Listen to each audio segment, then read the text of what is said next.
apocalypse has been building with each movie. It really is. It really is. Yeah. If you love Halloween, boy, the apocalypse is going to be amazing. That's going to be the place to be. Ultimate Halloween party. It's like a Halloween party meets Burning Man. Yeah.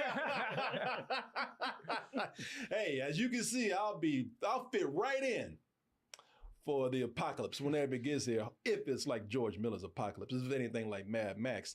Oh, but people, you know what's funny? They keep saying Mad Max, but man, Mad Max, like, man, that bitch came in and snatched my movie. Last movie, Furiosa. Yeah. Who looks like in Differentiosa right here. She's don't look very furious. Don't look very mad, but hey, listen, have no doubt. She is mad as hell. Mad all the time. Mad all the time. Was mad in that movie. Everybody mad. Us, but even Mad Max. Who was the last? Tom Hardy. Tom Hardy. Like, damn, bitch, what's wrong with you? Yeah, you know, going through hell. This is my movie, right? No, not anymore. It ain't. Let me take that real quick. Yeah, shit. You did. You might be mad, but I'm furious right now. This is my movie, bitch. Yeah, I got a mechanical arm. I ain't even got no hand. So that brings up the question. That's of course that's Charlize Theron as fan favorite now, Furiosa. People still ask after watching that movie. This is during. Like some people ask with Fury Road, why are you so furious? Why are you so mad? Well, sit down. Let me tell you. Exactly. There's a question that's been asked so much that my man had to make another movie over here just about her. Mm-hmm. Her origin story. Her origin story of not about her, but about her anger issues, her furiousness. Your feelings hurt. Her words down. Aww. Oh, girl, baby girl. Oh, really? Oh, here we go. Shit.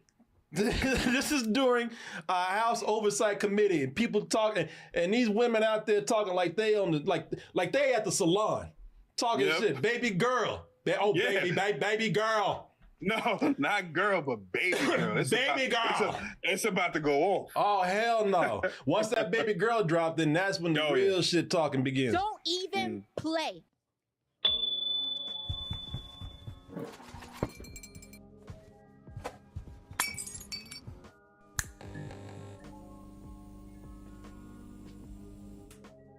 I'll be back to doing my comedy show in New York, and you can get your tickets now for that.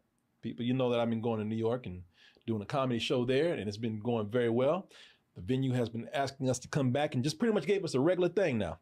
So I'll be there on June 21st, back at the Broadway Comedy Club and back in the Red Room, 9:30 show this time. Get your tickets now. These shows have been selling out every time we do them. And you can get your tickets by going over to BroadwayComedyClub.com, or you can go to Double Toasted NY and get your tickets now. Well, speaking of politics and toilets, America continues to go down the shitter right now. Indeed. We have the latest example of that happening during a House Oversight Committee that immediately just went off. During the House Oversight Committee meeting, though, there was a heated exchange of words between lawmakers and Marjorie Taylor Greene, Jasmine Crockett, and Alexandria Ocasio-Cortez. To put it simply for y'all, people just started talking shit. I don't think you know what you're here for. Well, you the one talking about. I think your fake eyelashes are messing up. No, ain't nothing. Hold on.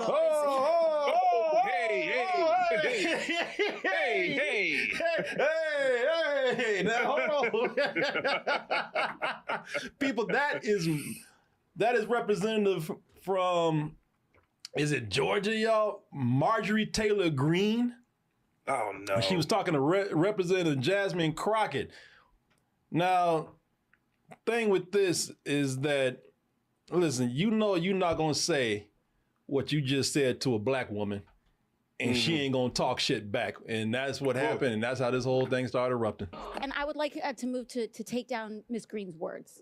Your feelings hurt. Her words down. Aww. Oh, girl, baby girl. Oh, really? Oh, here we go. Shit.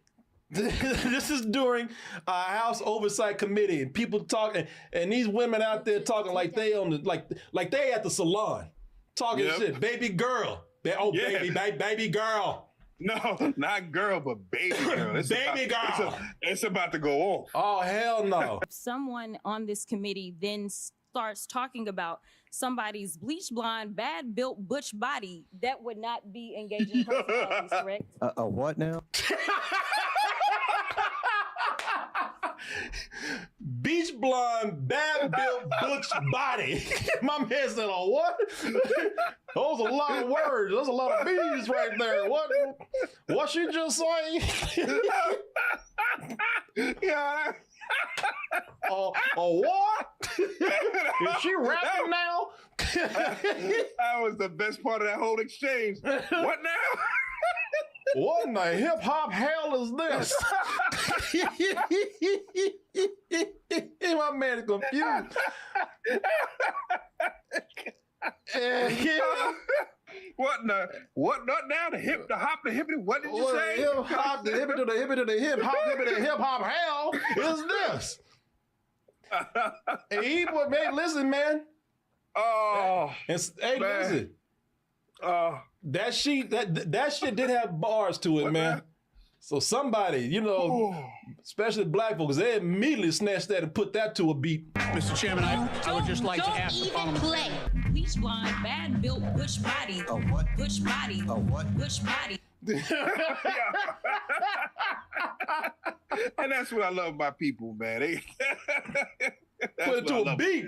Yeah, man. Why not? Had this pimp, this Cavassier right there. Having a good time. He's Right. Hey, government's already up. I'm just gonna sit back and enjoy. Oh, that's amazing. So naturally, a lot of people say, you know, man, this is terrible. This is a bad example. It's embarrassing. And why are American politics going downhill like this? You know what? They would be right. They would be 100% right in asking those questions. But if that, I'm gonna tell you right now, if that had been, I'm gonna show it right here. If that had been Jasmine Crockett, and unfortunately, let me see. Oh, out here. I'll see if I can find a close. There she is right there. If that had been Jasmine Crockett who said that first, I'm sorry, y'all, it would be a race issue. They'd be saying that, why is she acting so ghetto? Why can't she be professional? Of course. She's a troublemaker. Of course. Right? Right? Of course. Yeah. Of course. Of course. You're saying exactly what would have been said there. Yep. Verbatim. Exactly. And then some. Okay, so maybe she should have acted more professional. Maybe she should have taken the high road like everybody says we should do no matter what. Yeah, fuck that. But the real question is here, what the did you think was going to happen? And by that, I mean, what did you think was going to happen when you throw Marjorie Taylor Greene into the mix? Right. What do you think was going to happen having Marjorie Taylor Greene as a politician? She is the real problem, y'all. Okay? Yeah. Always stirring some shit up. Yeah. Her supporters think, along with some other people that should not be in office, they think, oh, she's not the average politician. She's a renegade. She's a rogue. Right. She's not afraid to be real. What's that? She'll tell it like it is. Tell it like it is, yeah. And now people begin to see that she's crazy and that she brings chaos. And she really, she really is, y'all. Yeah. I mean, listen. This is what happens when you bring a person in like that. They bring chaos. They bring down everything to their level because they start shit. And it's just, I'm saying, no matter how much you try to be above it, they're not satisfied until they just go in there and just crumble the whole thing. Yeah, burn the whole shit down. Yeah. You know, so here's the thing. She's first of all, she's a QAnon supporter, which means she's just a lunatic conspiracy theorist. Okay, they believe in things that aren't there. All right, you know, they believe in celebrities and certain politicians they don't like holding some child pedophilia cabal or, you know, sex ring or something. Yeah, it's sex trafficking. Right. It's silly. There's no proof of it. It's not there. It's just something they made up and decide to believe because they just don't like these people and want to bring them down and make them villains. That's all. Exactly. Have we all forgot? This is the level of her lunacy.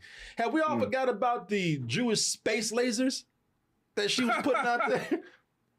You know, there's a long backyard post right here. I'm not even going to it, but you know, there's this whole thing that people believe that, you know, there are lasers that are being shot down from satellites that are starting some of these wildfires that we see today. It's not global warming. It's not climate change. It's the space lasers shot from satellites. And the reason why I say Jewish lasers is because they think that these corporations are run by Jewish people.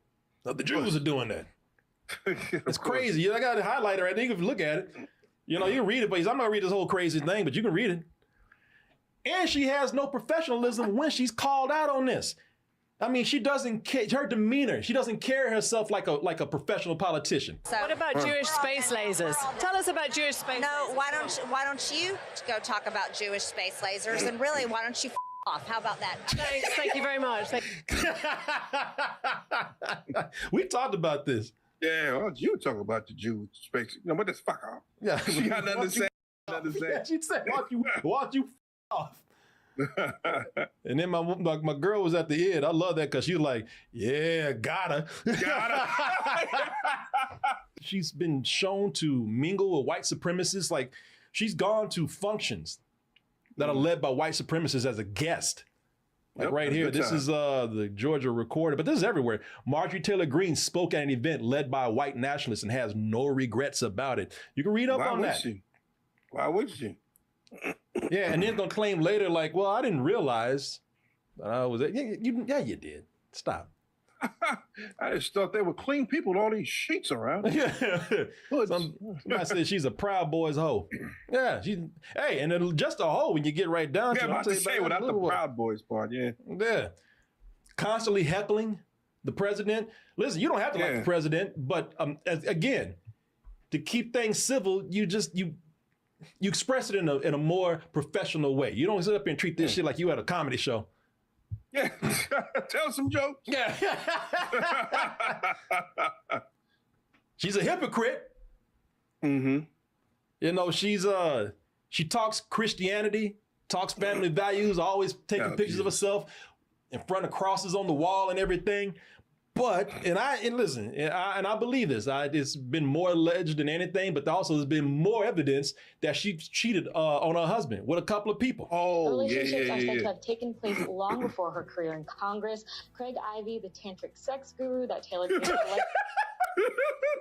He looks like a sex villain. Look at that. Oh, kind of Jackula over there. Yes.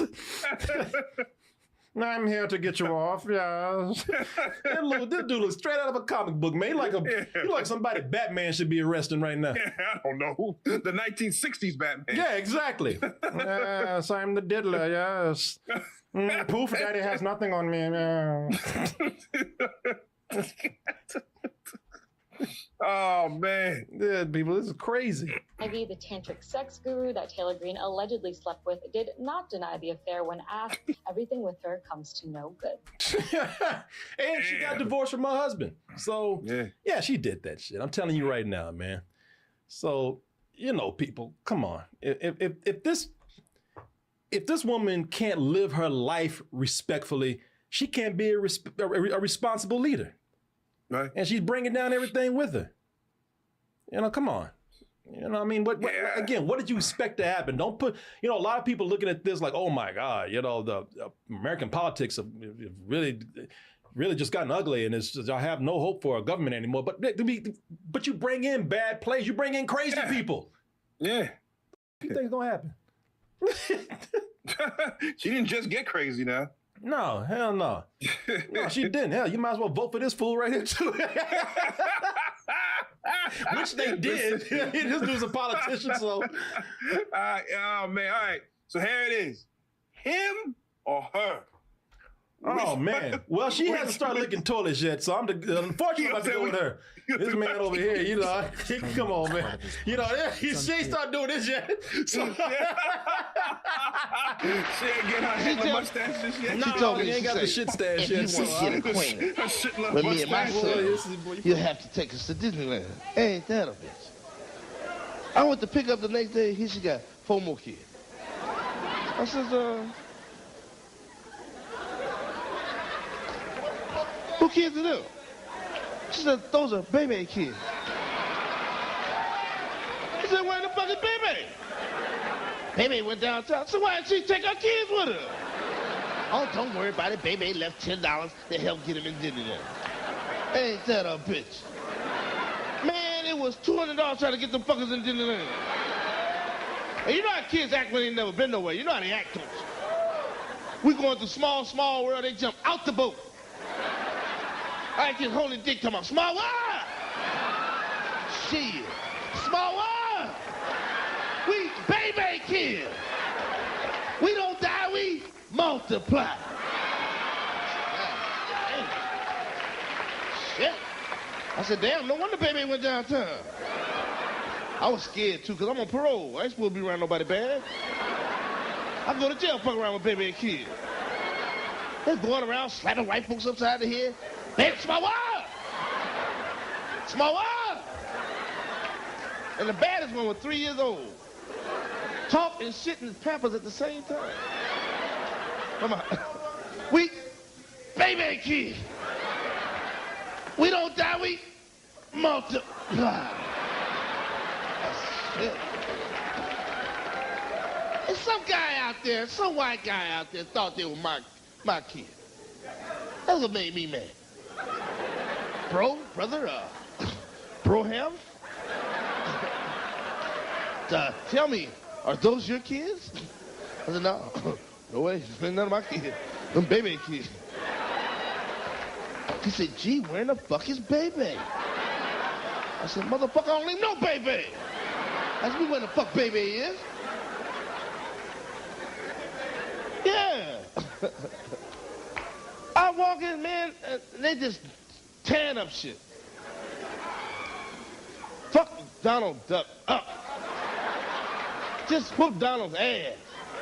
Cut his feet off and shit. I knew they gonna cut his feet off because I heard what I'm saying. Cut him low, cut him low. Cut Donald Duck's feet off, put him in the back pocket. We use these when we go swimming. I stand. All they going, small world. We baby kids. We don't die, we. I said, God damn. I was scared, man. I was scared. Y'all don't know what I went through with that day. Oh, man, I was scared. I was scared. I'm not lying. I was scared of the motherfucker. Hit me head, I was scared. And they just fucking up. I told baby's sister, I said, Jamaica, I'm going to tell you something right now. Look, Jamaica, I don't give a fuck if you don't have a ride back. I'm going to leave these kids. I'm not going to jail fucking around with baby's kids. They're too bad. Look at them. They're sitting in the fire right now. Look, look. I heard something go, small world. We baby kids. We don't die, we.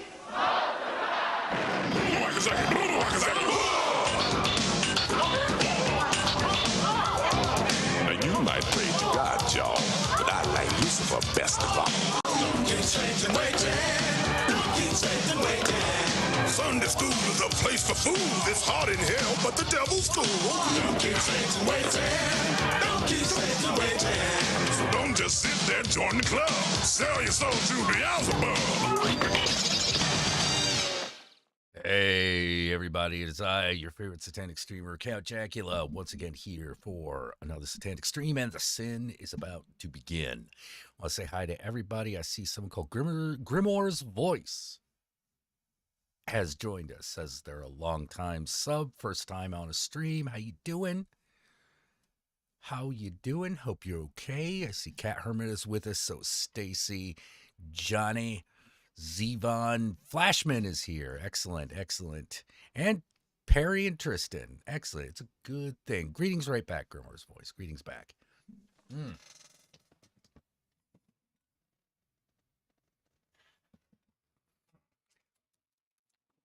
Been an unusually calm day. I slept in. Seriously, I slept in. I woke up at 6:30, like 2 hours ago. What the hell?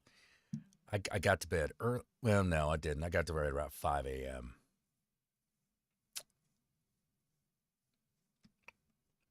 But still, 13 hours. That was a bit. That was a bit. Earlier, of course, was Robin Harris with Bebe's Kids. Y'all might remember Bebe's Kids from Robin Harris and that animated movie that they did, which was pretty good. I mean, not the best animated feature, but I mean, it was an hour and a half of Bebe's Kids, so it wasn't bad. So it's good. A lot of people didn't get that movie because they were like, oh, it's just a bunch of Robin Harris bits. And I'm like, yeah. Yeah, it is. I was afraid they weren't going to do that. I was still mad they didn't curse. Like, well, it's an animated flick. We can't have cursing. We can't have them like fucking cutting off Donald Duck's feet and shit. I was like, that's why I won't watch the movie. I gotta admit, having the fucking Tone Loc play the kid in diapers was actually pretty good. You know, yeah, we babies kids. We'll die, we multiply. And I was like, oh, God damn it. That was pretty good. I always thought it was very weird.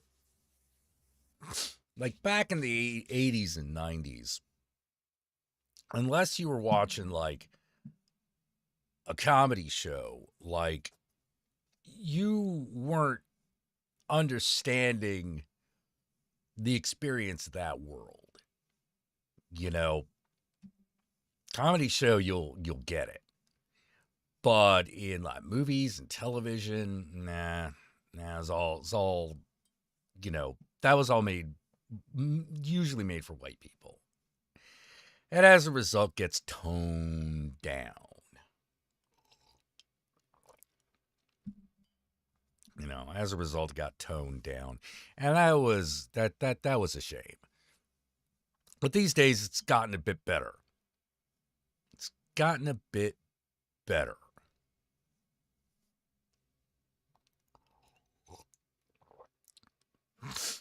Yeah, but Scorpio's Revenge didn't happen until like the 2000s. It was a later time. Maybe His Kids was done the late 80s, early 90s. Wouldn't be a while until we really like America really started to get in the mix as far as like violence and animation. Like there have been a few forays like heavy metal, but like that was it.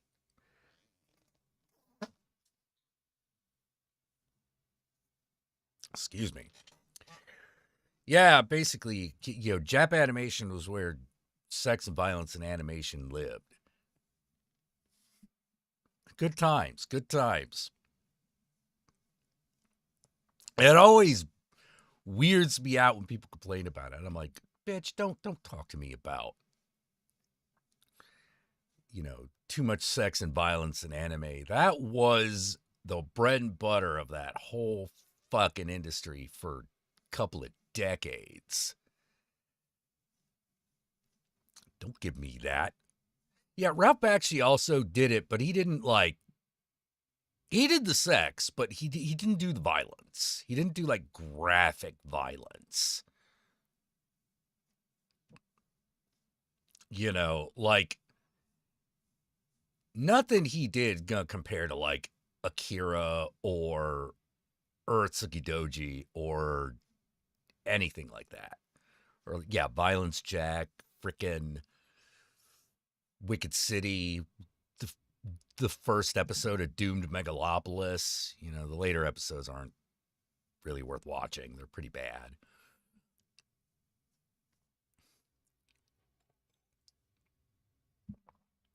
Ugh. But I guess that's just the way it is. I hate it. I hate it. You know, like we gotten too worried, in my opinion. We've gotten too worried about our brands.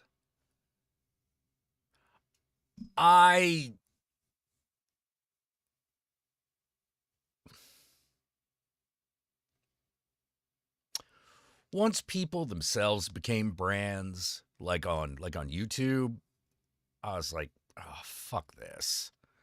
You know, it's one thing for a show, in my opinion, it's one thing for a show to have a brand. You know, but when everyone's involved, I'm kind of like, no, you don't want to be, not everyone should be doing this like that. You know, you'll lose the thing that made everybody come in the first place. Which is connection. You know, the show is important. Don't get me wrong. The show is important, and a show has a brand. But the actual people, no. And if we're going to be watching, you know, people 24/7, we've got to get over this. So you can't live a brand. It's not fucking possible. You know, like one of the reasons I really think that a lot of religions are having trouble right now is because you can't live up to those ideals. You can't live up to that expectation. You know, nobody can. Nobody can.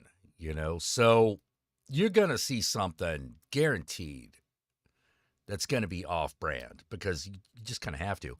And if you don't, then you kind of got to wonder why. You know, you got to wonder why. It's like, maybe this person is just, maybe this person is not real at all. Like, look, give me an example. Like, last night I watched this Netflix documentary about the Ashley Madison hack. If y'all remember that, like Ashley Madison was it was a website where you could find someone to cheat on your spouse with. That was the marketing. That was the idea. Blammo. That was it. And they had a huge hack which released the names of basically all of their subscribers up to that point. You know, and it created a stir, but now mostly people have kind of forgotten about it, you know, because I think it's because it turns out, as it turns out, that is so common that it's just easier to assume everyone does it. They don't. There are people who don't. But you're probably not going to meet those people at the office. You know, your boss who looks like who's an asshole, he does it. He cheats on his wife. You know, you just gotta be like, yeah, I know.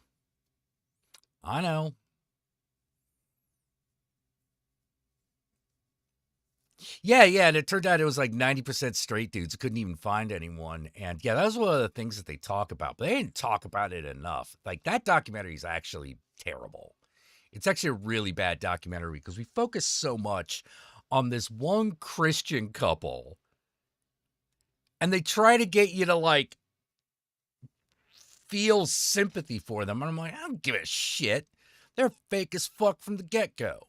I need to know what happened to these two fucking test tube babies. You know, like, I don't. No, they're not, those aren't real people. That's not even them. You know, like, that's not even them. And they were like one of the early, like, family vloggers. Just like, fuck this. Yeah, we know what goes on in that shit. Come on, stop it. And they try to make you feel like, oh, well, they're going to be okay because they and God have forgiven them. And I'm like, I don't give a shit. I don't give a shit. Yeah, they Pearl Harbored the documentary. It's like, oh, fuck you. Because I wanted to hear about the hack. I wanted to hear about the investigation. I wanted to hear how it was done. You know, like, I wanted to know what happened. And the problem was Ashley Madison's security was non-existent. Completely non-existent. They promised discretion, they had no security. They promised anonymity, they had nothing that helped with that. Nothing. Absolutely nothing. And I'm like, well, yeah, of course someone hacked in. You had your ass hanging out a window. I'm surprised it didn't happen earlier.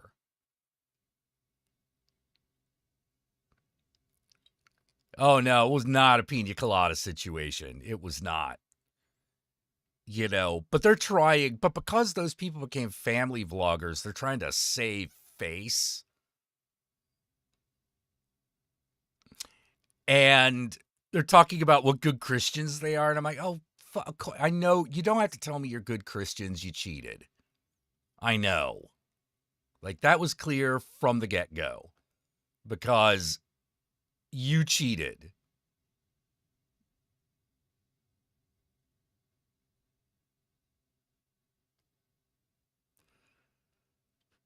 Probably because the sex was bad. See, you got too much Jesus in your life, you don't have room for the other person. That creates problems.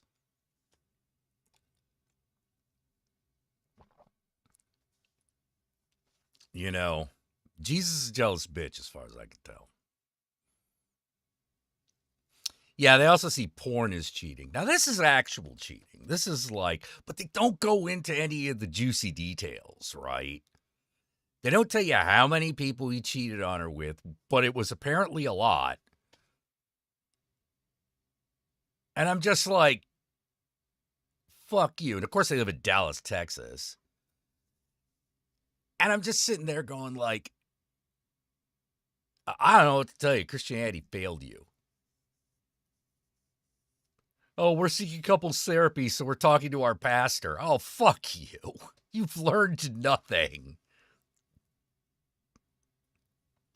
The funny thing is the person who comes off the best in that, or at least, you know, in that they seem like they are honest, was one of the, like, the assistant marketing guy, who's this fat gay dude. He seemed to know what was what. He didn't understand security. Like, the biggest problem that he had is he just assumed that security had it handled. And I believe he believed that. You know, because when you do a marketing job, like, that's your whole thing. That's what you're doing day in, day out. Someone else takes care of security. You know? Someone else handles security, but the guy they interview who handled security, you're looking at him and you're like, you are an idiot. Like, you seem like a perfectly nice person, but you do not seem like a guy what understands security. And the funny thing is, after the hack, Ashley Madison hired these guys from Europe to do the investigation. And you look at those guys, and you're like, okay, those guys are security guys.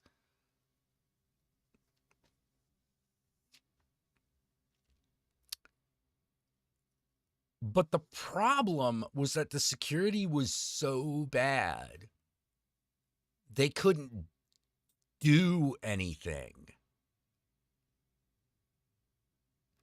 They couldn't correct the situation. It was that bad. I was sitting there going, nothing? Did you even encrypt The files? No. Did you have redundancies? No. They had nothing.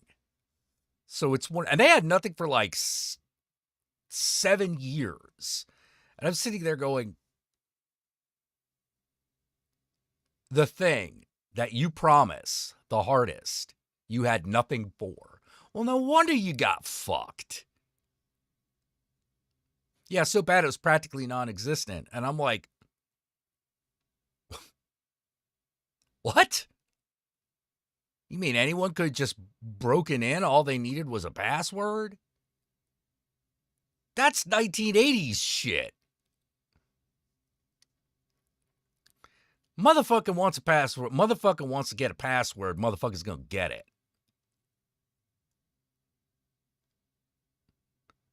You know, that's easy.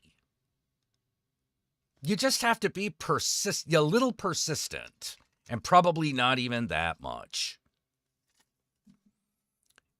It's not that hard to sneak into a system that way. And there are really, really, really, really clever ways of doing it too.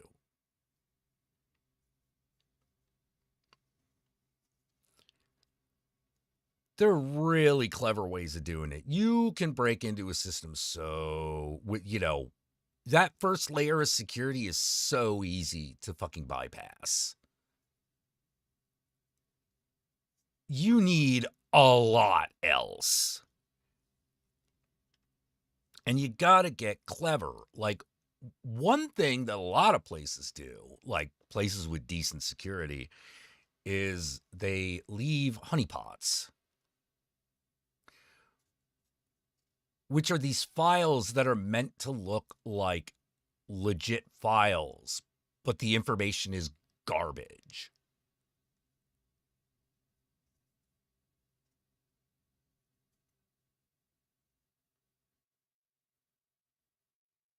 Sometimes they're even infected with viruses that all it does, all it needs to do is track you down. It just basically tells someone when that computer logs on, when that computer is on the internet, and starts logging its activity.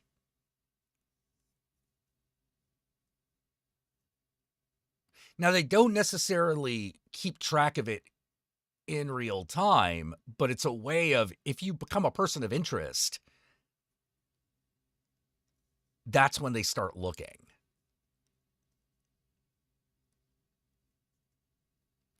And the thing is that the sum total of their, the actual like login files and the fucking like profile information, that's all just text. It's all text kept in a database. So it's relatively small. You know, relatively small meaning like for a site that has,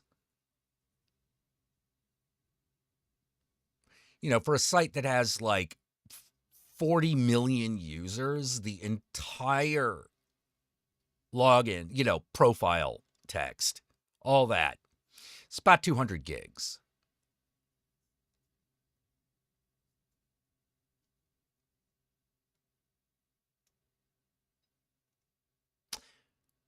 You probably have more than 200 gigs in your boot drive these days.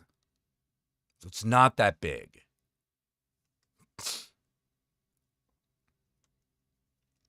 It's not that much.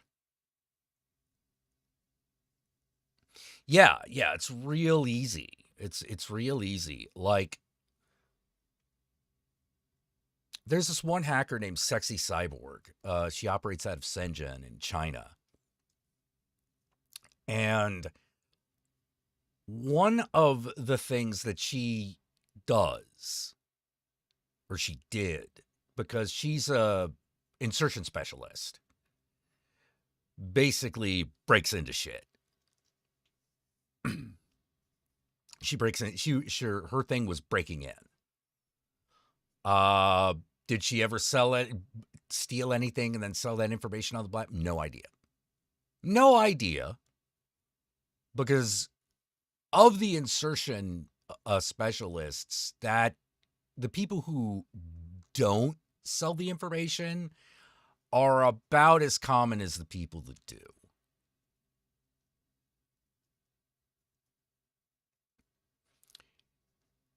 Yeah, she mainly does maker videos these days, because she really got into like 3D manufacturing, modern manufacturing. And it's just a YouTube channel. But one of the things that she'd make these really big high heel shoes that she would walk around in, and no one would think about it. They're just like, oh, she's wearing platforms, right? Well, what she didn't tell people is that built into the heel of the shoe was a wireless drive. And all it did was record all the keystrokes from keyboards within a wireless network, within the local wireless network. So she'd have to get in the building. But that wasn't hard, because she would make dating profiles and then target people she knew were in the building. And then, like, schmooze her way in until she could actually get on the office floor. And then she just had everything. Hey, Edge Boy, how you doing? But yeah, that's how she would do it. And I'm like, I wouldn't have thought of putting it in high heels. That's super clever. That is super clever. Would never have thought about that. Oh, yeah, also, by the way, there's been a connection between hacking and sex workers that has existed since hacking.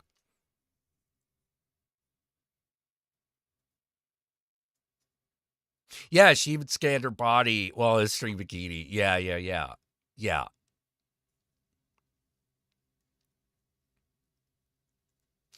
It's awesome, because no one's gonna look in the heel of your shoe. Because what are you going to pull out of there?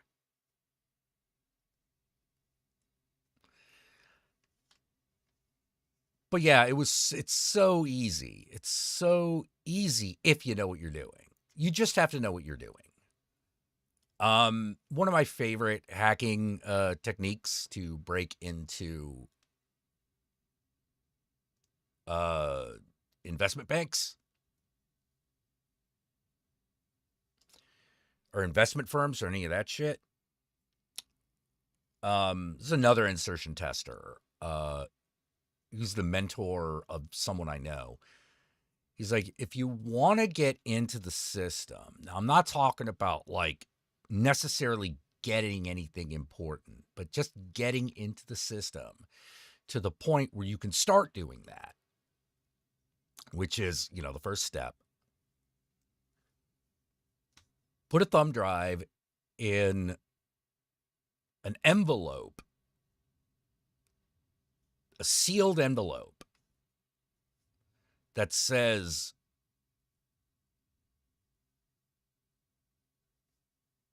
classified executive payout.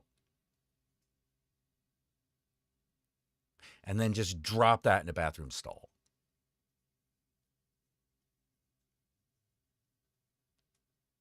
No, I don't mean a connection between sex work and hacking because the patrons are rich. I mean a lot of sex workers are hackers. Or a lot of hackers are sex workers.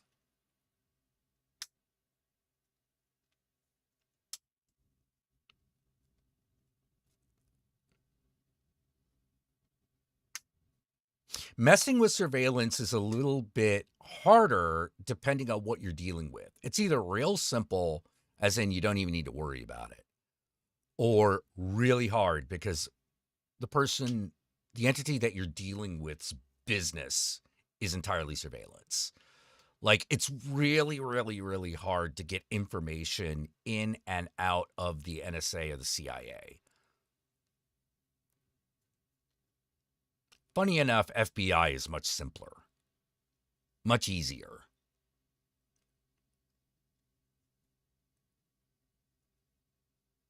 The heel, the shoe, the gold finger. Yep.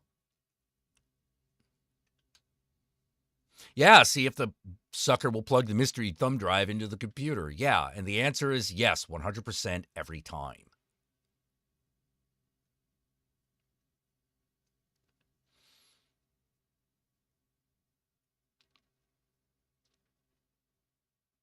Because you're playing on their greed and paranoia.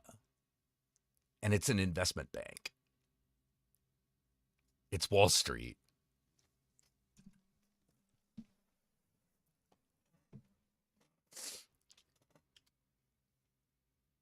It's insane.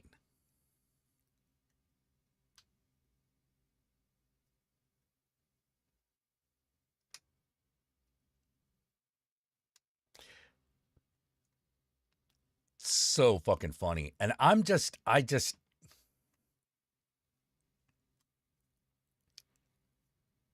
one of the things I found so impressive about old Twitter, pre-Elon Musk Twitter, was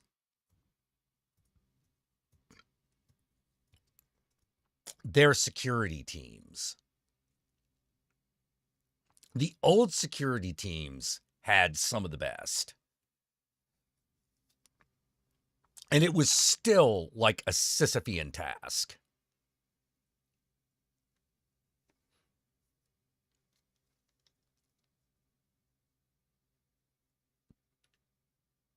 Don't touch random flash drives, or at least don't do it on your own computer. No. Don't do it on any computer. Don't do it on any computer that is in any way or has in any way ever connected to that network.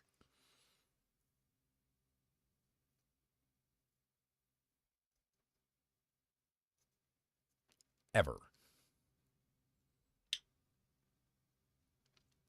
Otherwise, that information is now there to be gotten. It is crazy.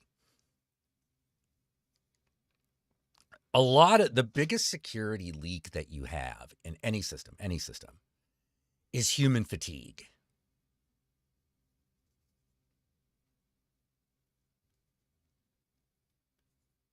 It's human fatigue. Boredom, stress, being tired, because that's where people make mistakes. And they make very simple mistakes that don't cost them anything in the moment. And they're not even going to remember that they did it, usually. So when you're like, how did this happen? You're not going to know. No one remembers. Was it something that someone in the office did? Oh, yeah, absolutely. Well, then we got to find them. Good luck with that. They don't even remember.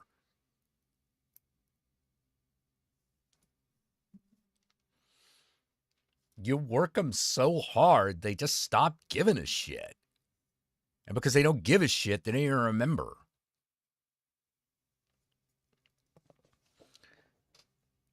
It's like, did someone do this? And like everyone's like, oh, God. Was it one of like the 400 times I had to do that in the last month?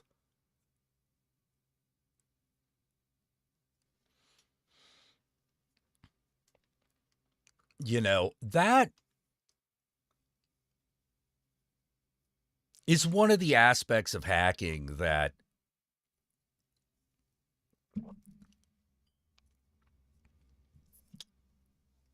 I feel a lot of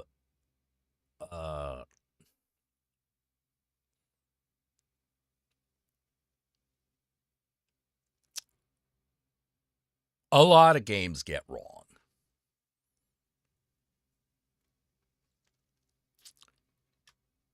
It's always a stealth mission.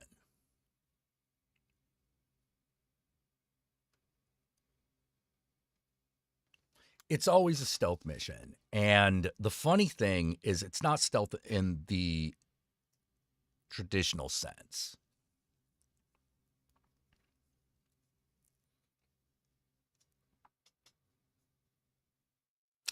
Your biggest asset is when people don't know who you are.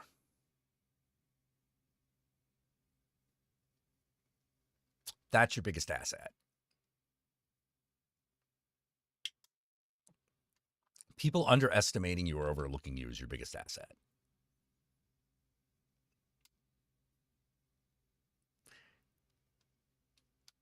You know,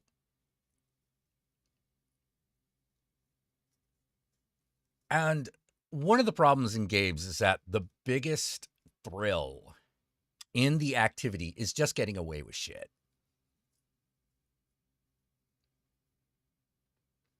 How do you translate that into a game where you're supposed to be doing this?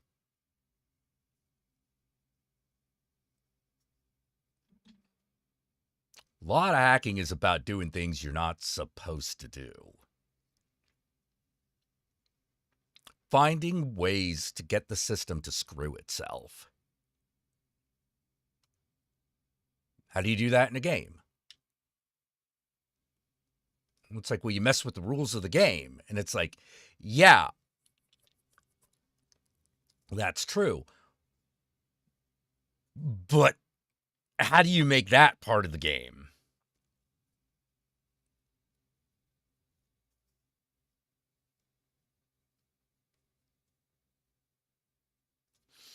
You know, how do you make breaking rules part of the game? And that is actually a question I work on sometimes. You know, I'm like, how do you make hacking in a role-playing game cool?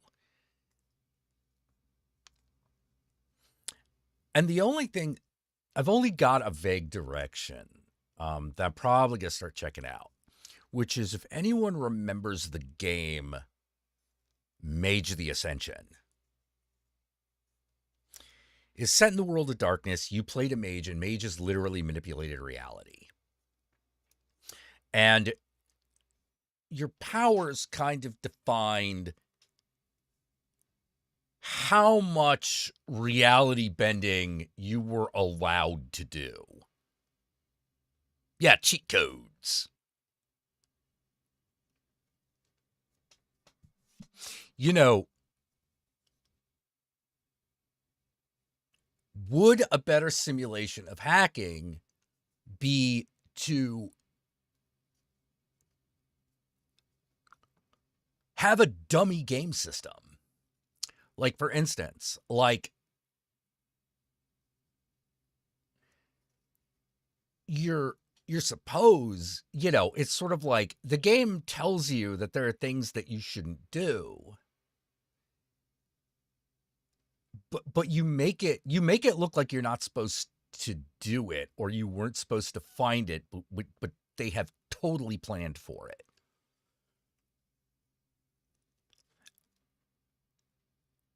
And they do not, and they never said, or at least only in very specific circumstances, ever say, okay, player can't be allowed to do that.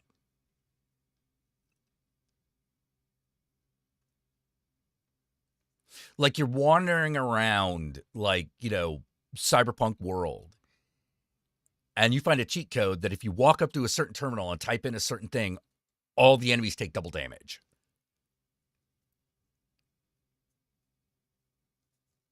You can track anybody, any icon. You can see if it has spawned and where it is.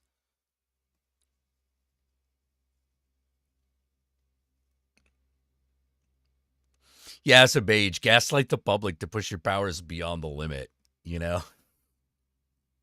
Well, it's kind of what I wanted to do, what I thought they should have done with the virtual adepts, which is, no, the virtual adepts just have reality's cheat codes. You know, that's what their spheres, which is what they call the schools of magic. That's what their spheres are.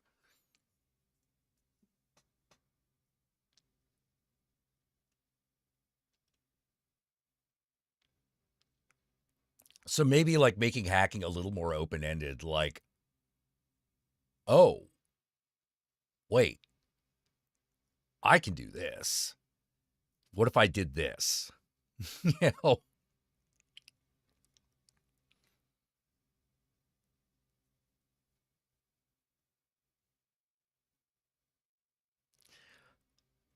It'd be difficult. But I think if you use like Mage the Ascension as like built on some of those ideas, I think you could do it. Like,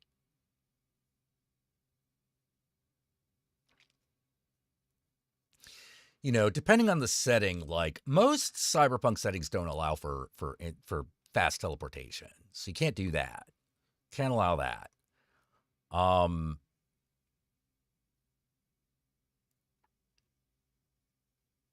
So like what would be the spheres of hacking? Well, one would be observation.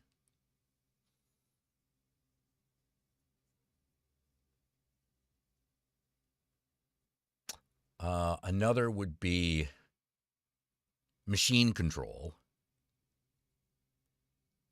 Observation, machine control.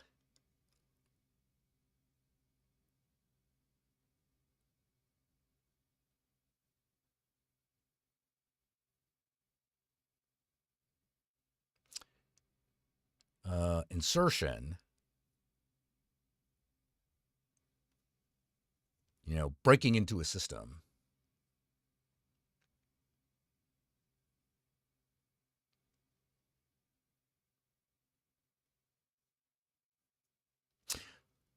Digital stealth.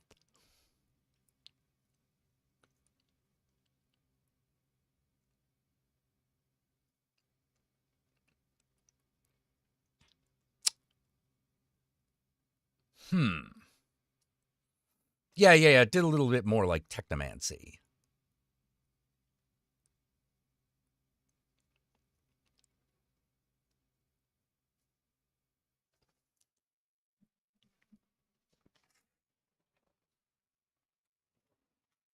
You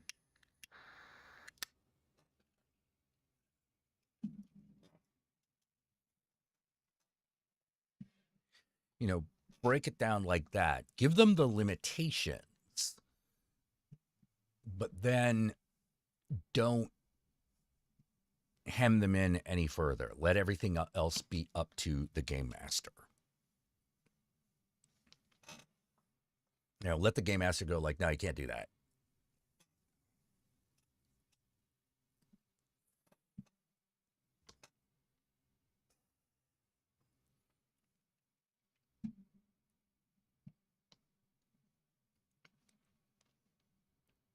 And the ice would literally be things that try to stop you.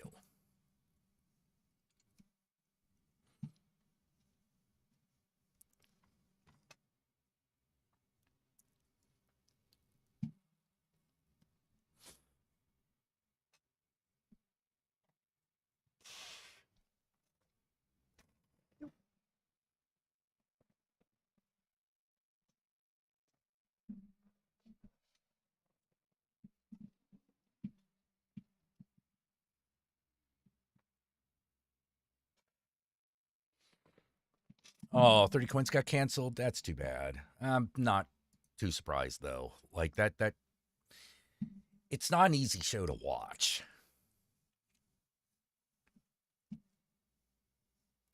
It's really good, but man, whew. There's a lot that happens in every episode to the point where like you watch 2 or 3 of them, you're like, I need a break.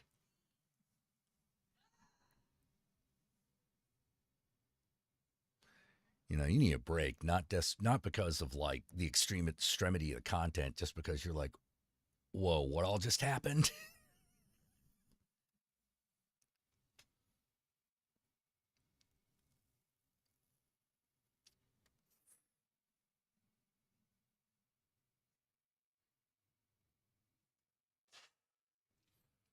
Oh, what game were you running, Joe?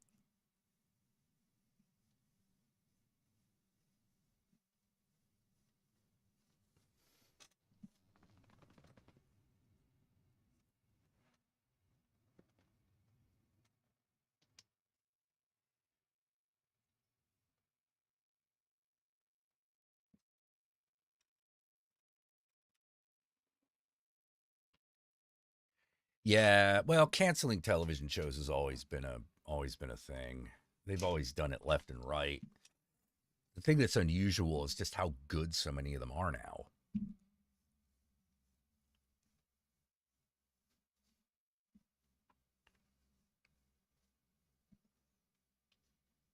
Yeah, the language barrier doesn't help. You know, because those fucking dialogue scenes are fast. You're running Delta Green. Oh. Oh man. What module?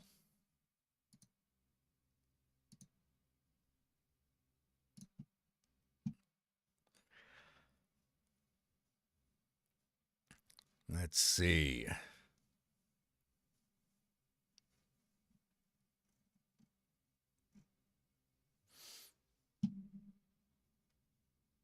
Man. So, by the way, now's probably a good time for me to point out that we do accept super chats and other donations. There's the super chat button and the link below. And I am trying to get together $750 by the end of May. We've only got 7 days. I don't know if we're going to make it.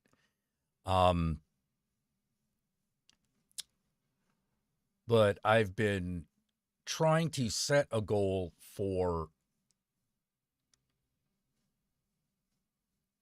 how much I think we will need to keep the stream going.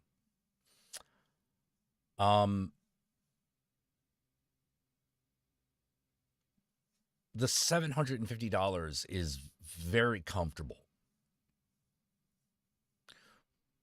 But any donation is accepted and appreciated. And we'll get a Hail Satan from us, from me, and all of the slut pit. All of the pit will fucking cheer Hail Satan at you. You know, because financial times are tight. Financial times are tight here around Count Jack of the stream.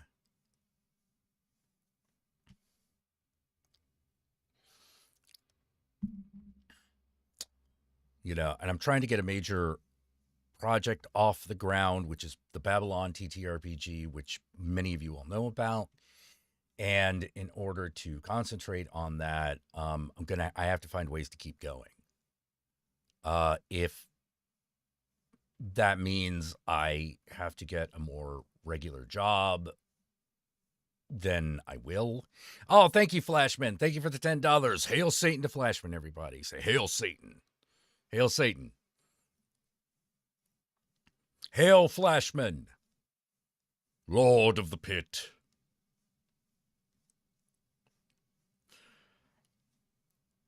Yeah, because it's getting a little rough.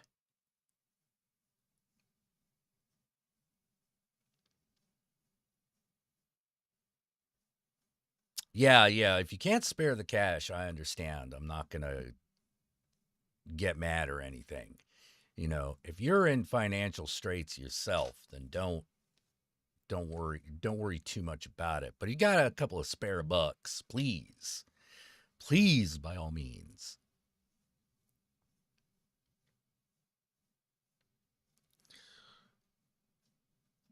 Satin hail.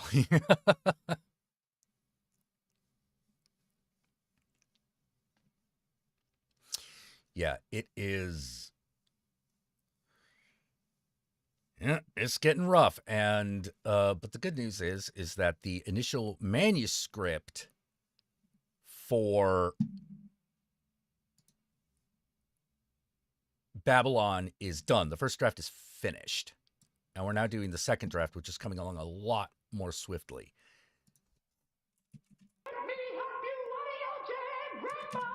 Grandma, what was it like to be on that holiday side?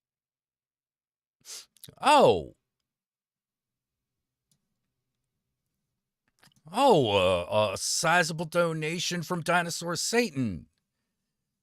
$69.99 Canadian dollars. Let's get a Hail Satan for Dinosaur Satan. Hail Dinosaur Satan. Hail Dinosaur Satan. Hail Dinosaur Satan. That is roughly $50. 69, dude.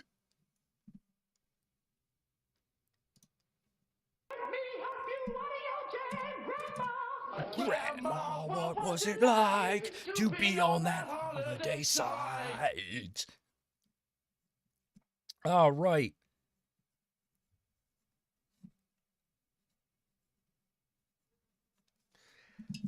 All right. Thank you very much, Dinosaur Satan. Got a general data release. The Kickstarter should be up by the end of the year. I'm trying to go for an October release of the Kickstarter. The release of the actual like game and book will probably be 12 months after that.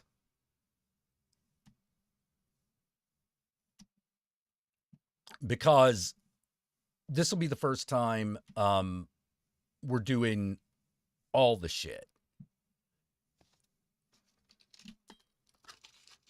The Kickstarter is intended to pay the art, to get art first. And one of the stretch goals will be a physical book.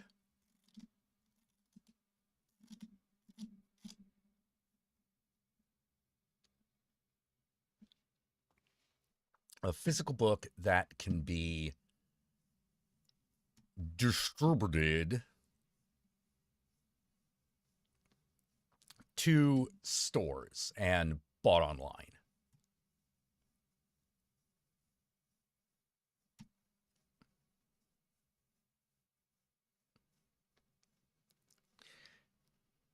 So if the Kickstarter goes well and on time, yeah, it should be out in late 2025. Oh, thank you, George Version. Hail, George Version. Hail Satan, George Version. Hail Satan with $6.66.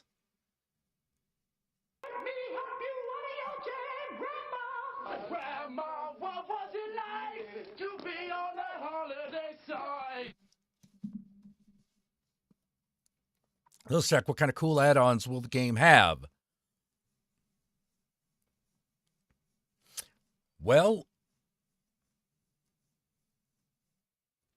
the first add-on that we're going to offer is an additional class and 3 additional types of Nightkin that you're going to be able to play. The proposed ones right now are, for the stretch goals, are the Bast, which are cat people, the Hides, which is like Jekyll and Hyde, and the Slipmouth Woman. The class is Acolyte of the Lord of the Crossroads, Apostle of the Lord of the Crossroads. Which is, oh, hail Satan, mad fresh son. Hail Satan. Hail Satan, and hail to you from the pit. Pit, let's give mad fresh son a hail Satan.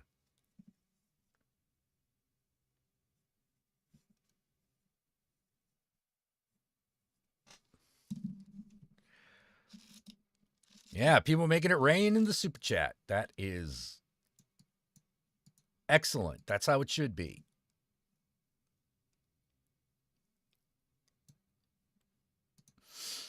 Whew. Damn, thank you very much. Thank you very much, and hail Satan to all of you again and again. Gotta do this thing. Let me update the, as we continue talking, I will update the donation information because for some reason it's not doing so automatically. Son of a bitch, right? Son of a bitch. You know, just one of those things.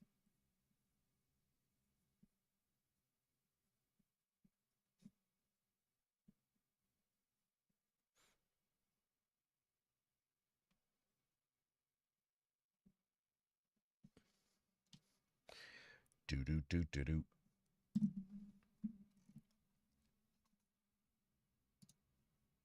Okay.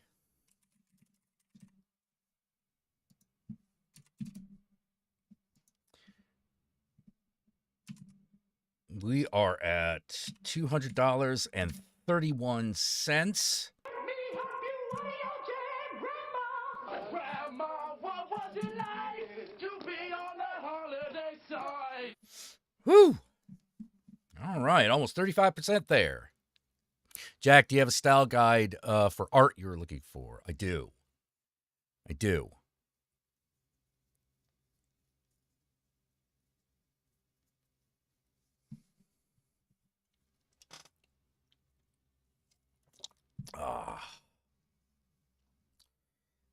have that.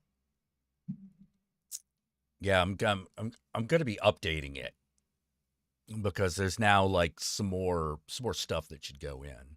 One of the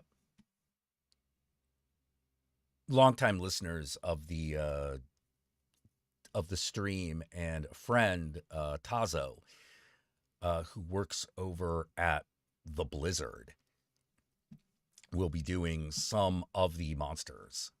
We'll be designing some of the monsters. You know, meeting the actual, like, creatures that you fight. So evening, Jack says Almighty Game Genie just got home from seeing Beetlejuice the Musical and then going to the second to last D&D session at the local game store. Oh, and then you'll be running your campaign in that time slot. Nice. Those colors are looking great on you. Thank you. I wasn't going to like, ooh, red, pinkish red tips on my dreads. Tazo. Yeah, Tazo's really great. He is one of the guys that sculpted Lilith for Diablo 4.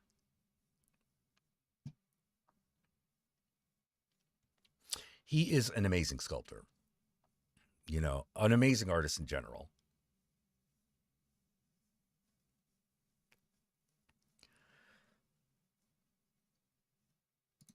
You know, so we're doing that. If there are a lot of other things I want to do, one of them being I want the entire economy of the world works on these arcade tokens. You know, kind of like how bottle caps work in Fallout. So I want to maybe have some of those printed out, created and printed out. So like during a game, a person could just have like a little stack.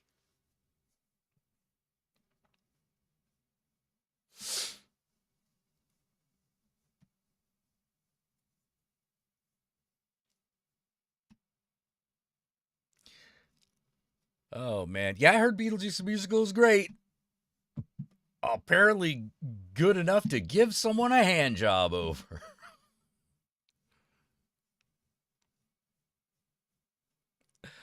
Oh, my God.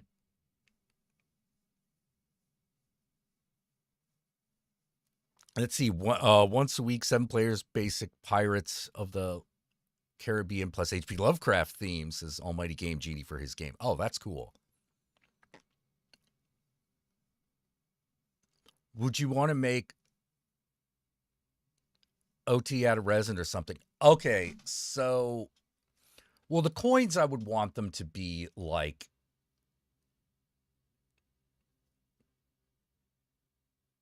they would probably be like plastic or something.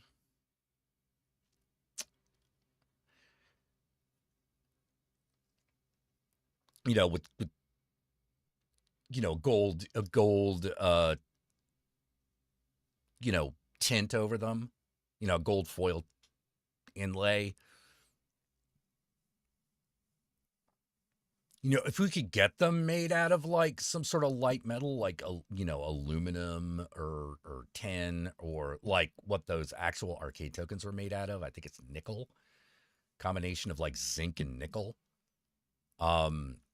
Maybe do that if it's not too expensive.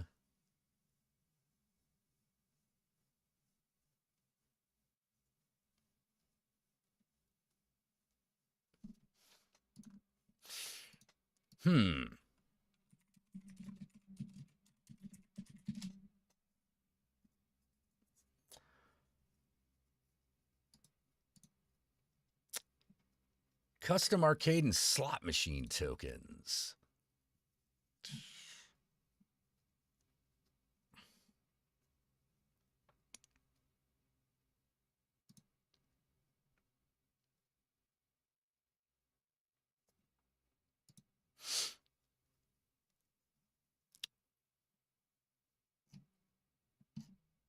Custom tokens ship in 10 business days. Ooh.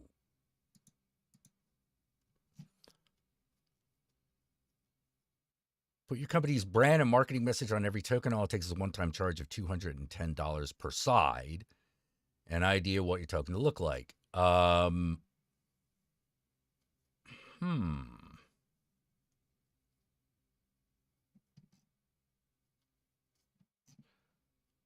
looks like that's for about, what, 1,000?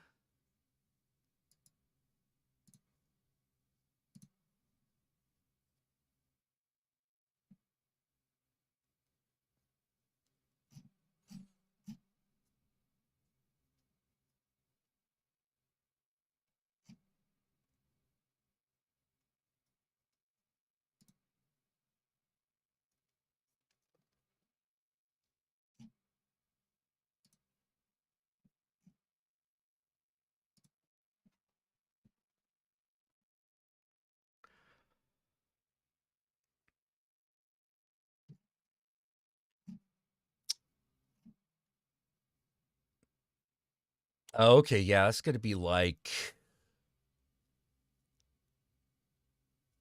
$1,200 to do metal tokens. Yeah, have to be a stretch goal. It'll definitely have to be a stretch goal.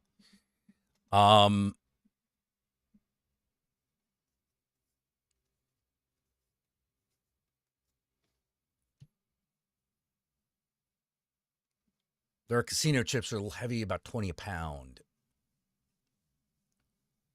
Yeah, fake money costs money, you know?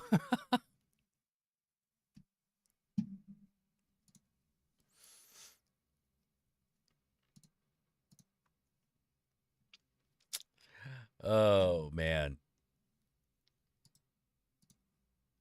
Custom game room tokens.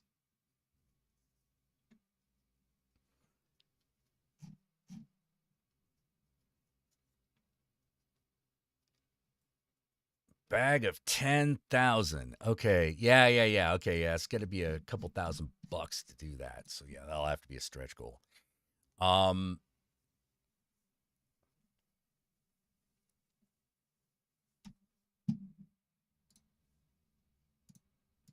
much would...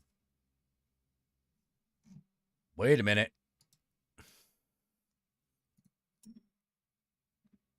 Wait a minute.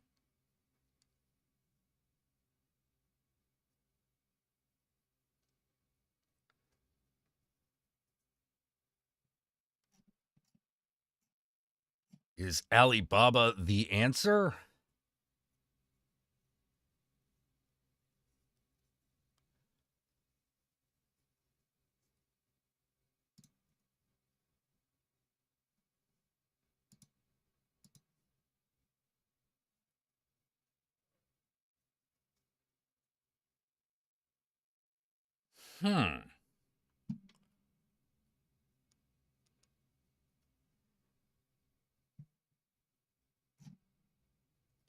Alibaba may be the answer.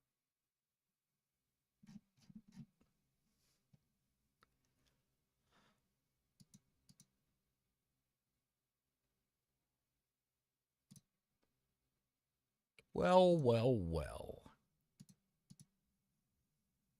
Challenge coins? I don't know about challenge coins. What are challenge coins?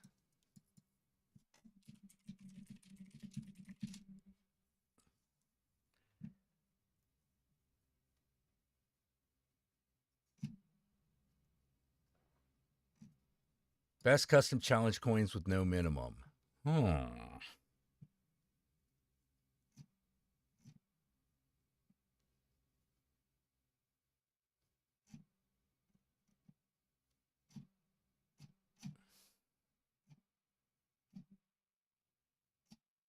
Yeah, these are a little expensive, though.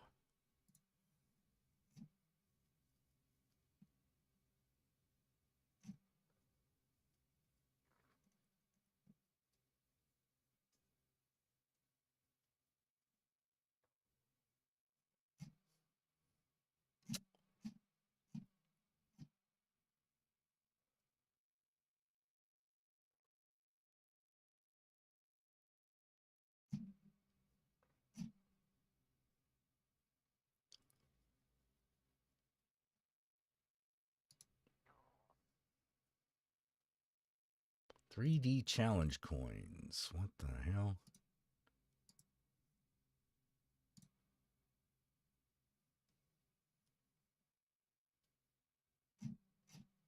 Huh.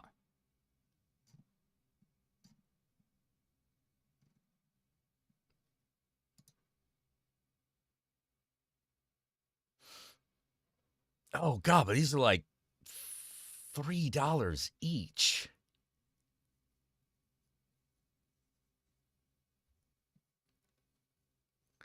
Free mold.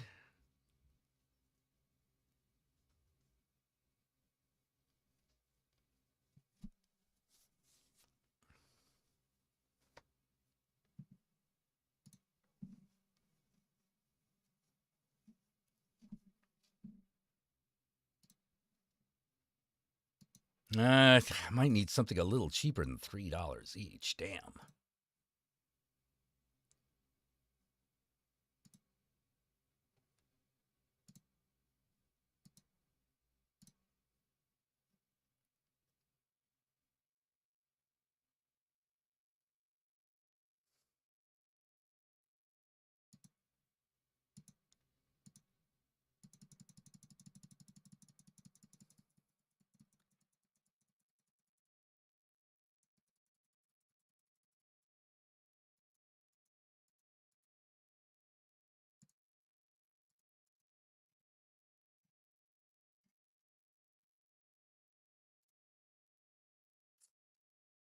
Yeah, something like.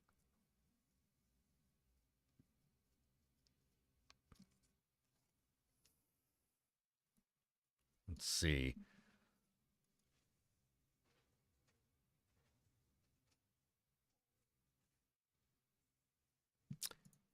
Yeah, might want to go with the Alibaba because they're offering it for like 3 cents a coin. They are metal.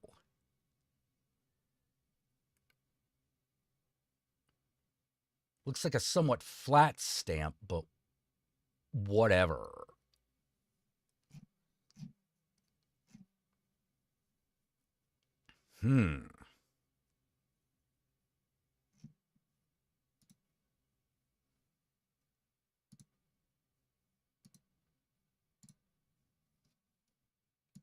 Interesting.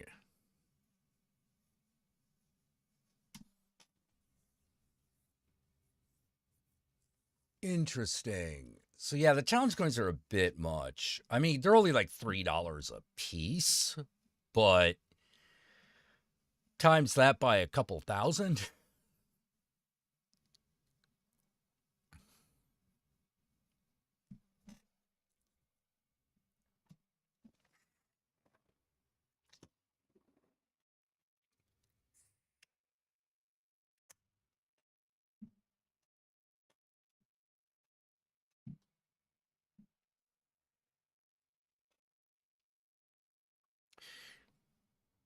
One of the other things was going to potentially be like a statue of the Statue of Babylon that exists in the world itself. But that would be for like $500 donation kind of thing.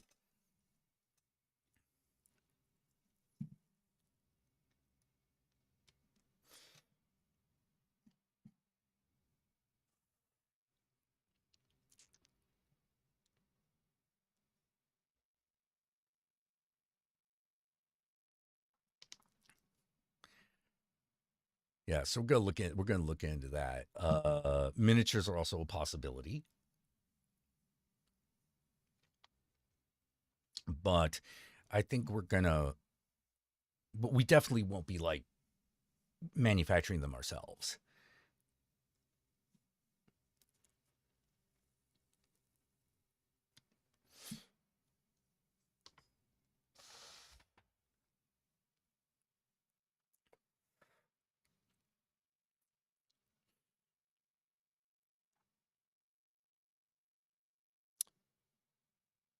Yeah, we're thinking about doing a whole bunch of stuff to promote it, but it's gonna take a while to fucking put it all together. Like one of the things we know we need a promotional video, and I'm working on that, but it's not been easy. It's not been easy because it's like it's got to be real punchy, and I hadn't come up with a good idea yet.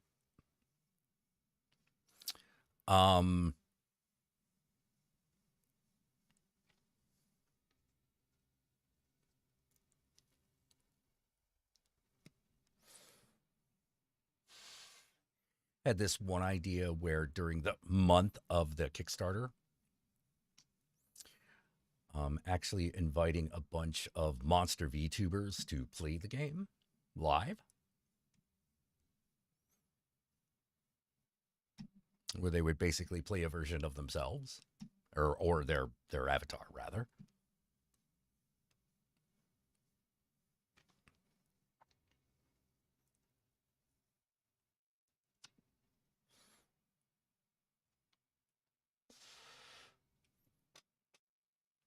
Hey, Ariel Gonzalez, how you doing? Are you back at you?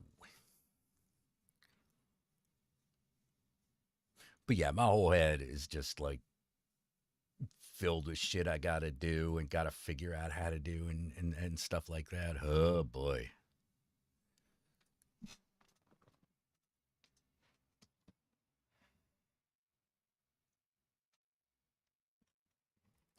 Also been lining up guests for the stream. Hoping that that'll hopefully you'll enjoy that. Oh, you just got home from work? What do you do for work? How do you earn filthy lucre in this wicked world?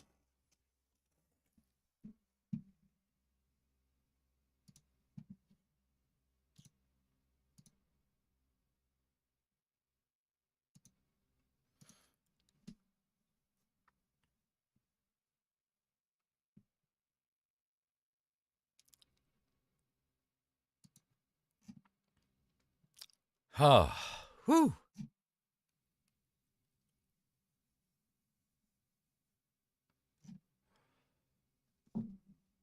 Excuse me. I just belched.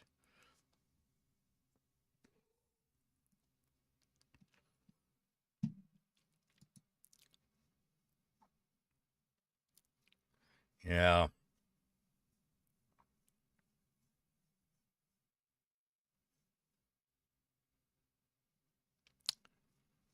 Let's see.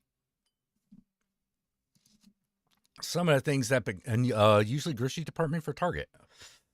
Oh, man. Standing on your feet for 8 hours. That ain't.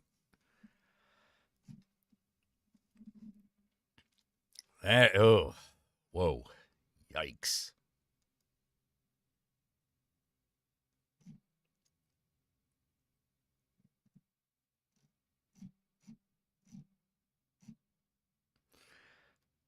Good gravy.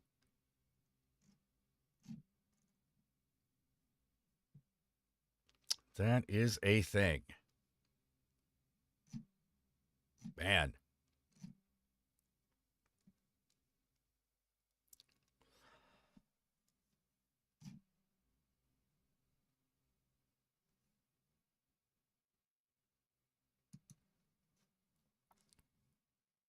Allergy season this year sucks.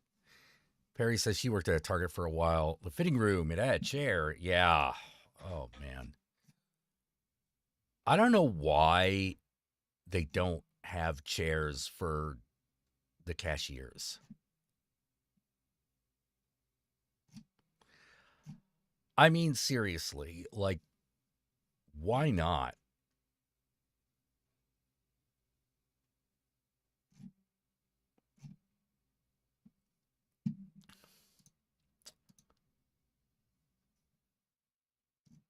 Fitting room gets a lot of shit. Oh, really? Oh, I didn't know that. Oh, that's where the phone is.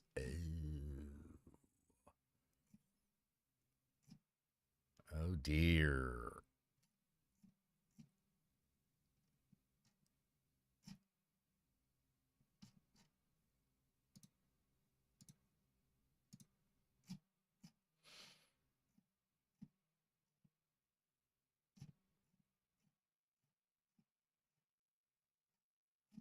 Oh, boy.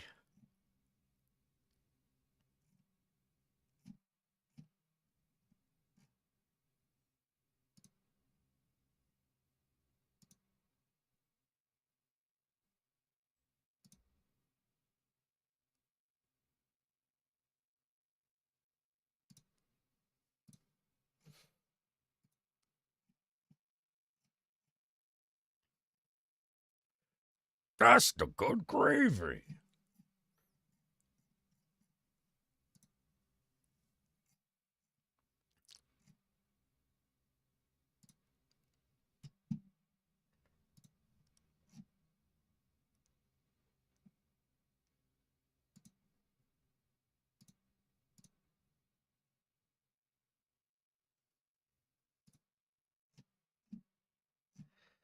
Yeah, I worked at a clothing store for a while. I worked at a Chess.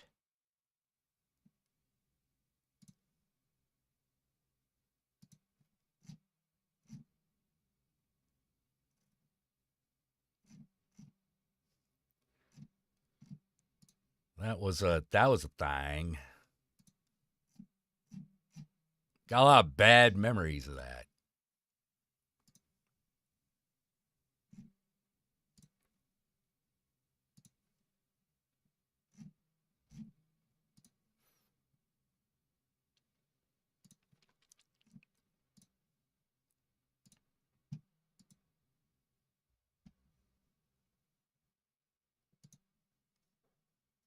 See, I have some YouTube filters so I could watch the stream flipped upside down with crazy colors, not in black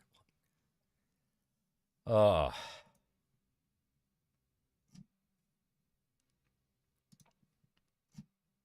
Yeah, me and loud noises is like if I have to respond to them, it's no good. If I could just ignore them, I'm fine.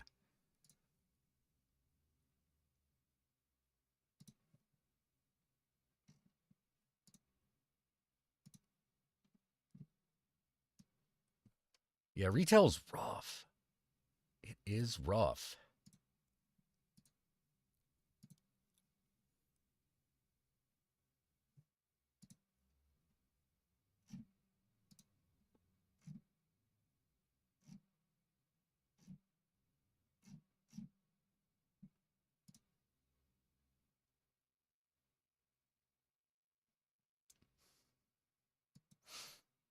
It is rough. Oh, and you have autism at source? Oh, I bet. I fucking bet. Good Lord. Retail is shitty though. I work on a full week. Next week it'll be slow.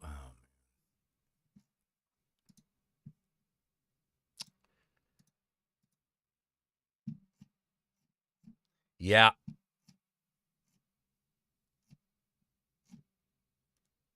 Yeah. Yeah, that's retail. There's either too much work to be done or not enough.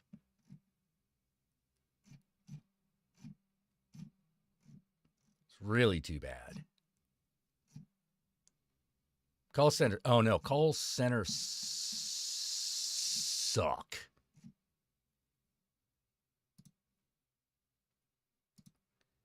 It sucks.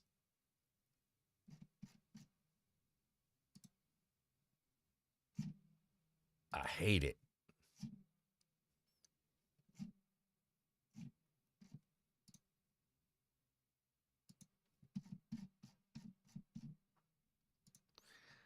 I don't like it at all. Yeah, you can't fix the problem. You just get yelled at. I hate it. You know, like.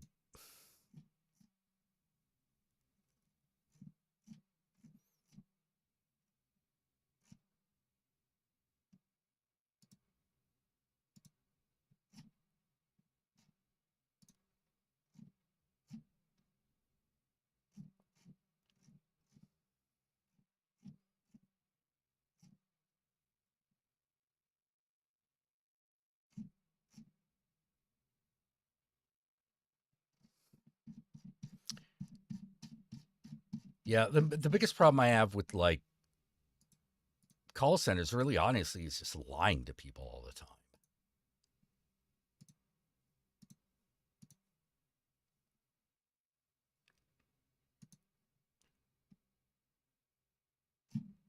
You know, that's the part I really don't like.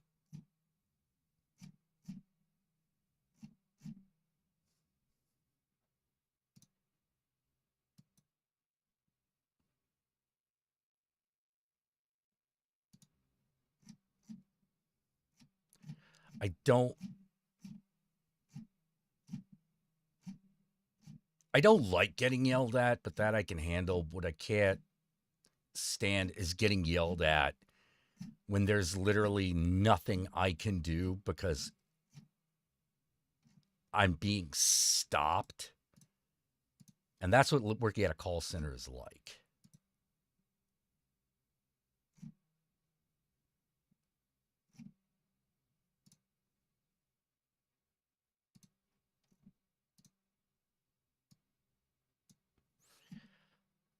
That's what I hate about it.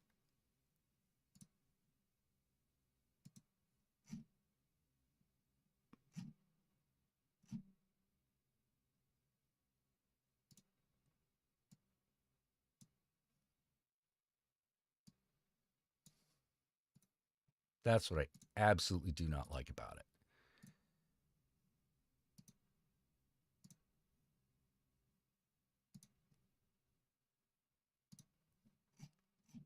You know, it's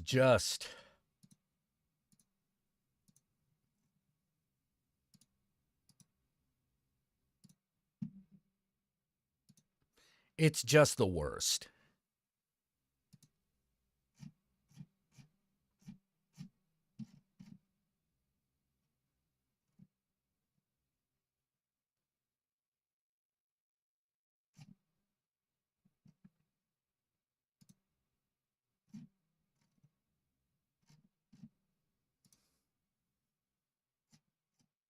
Sexual harassment. Yeah.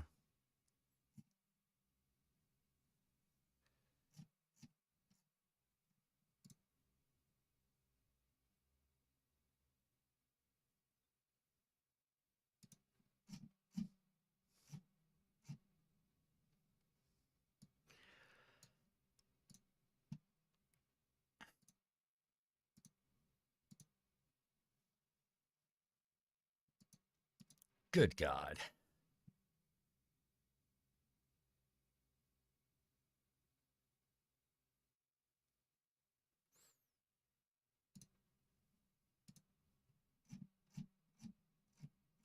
Man, I really want to like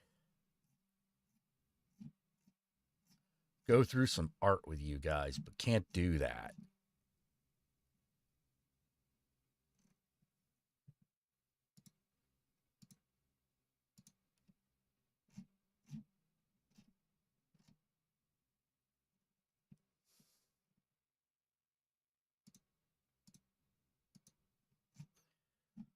So I'm into nudie stuff, man.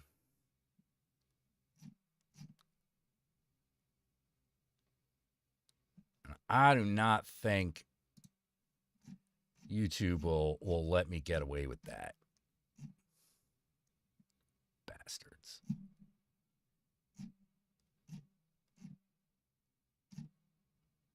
I hate having to censor myself for like anything. Anything. I don't like it. I hate it. I hate doing it. I hate having to do it.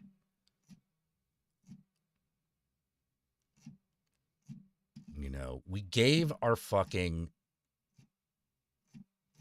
right to speech over to algorithms, over to computers, and it fucking had the exact fucking effect I was afraid it was going to have.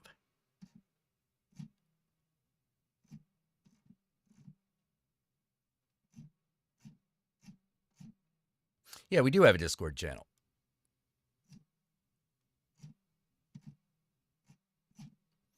I suppose I could share it there, but like that's not on stream, if you know what I mean.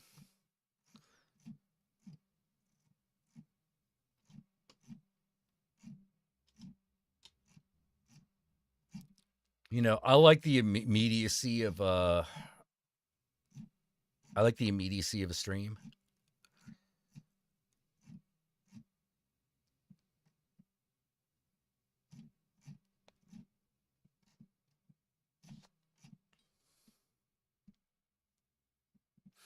Jack Sandra?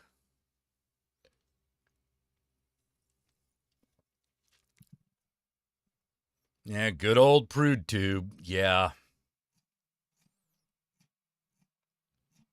I'm not a prude. I'm just tired of having sex shoved in everywhere. Oh, shut up.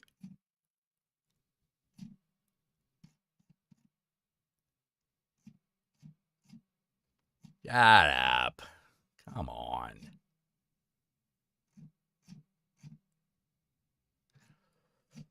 What is anyone supposed to do with that?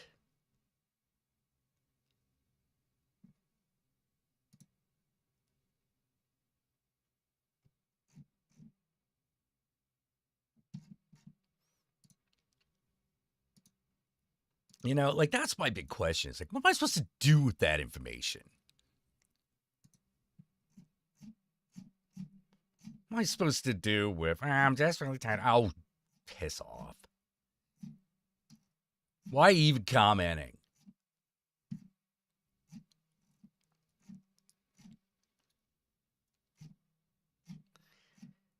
You know, why even commenting? And I'm also real tired. Yeah, if it was shoved in everyone's face, you wouldn't be tired, you know? You'd be aroused, wouldn't you? You know? Unless you just weren't into that kind of thing. You know, like, it's easy enough to avoid at that point. You know. Well, except maybe dick girls online. That's hard to avoid. Like, if you're into anything, there's a dick girl, like, fucking version of it. Guaranteed. Absolutely guaranteed. There's dick girl versions of Shrek, I mean, I assume. And everything else, I would be amazed. Like, I know there's dick girl fucking, like, Sonic porn, so, like, why wouldn't there be dick girl Shrek porn? You know? But when you swim the seas of porn, like, you know, you gotta take certain risks.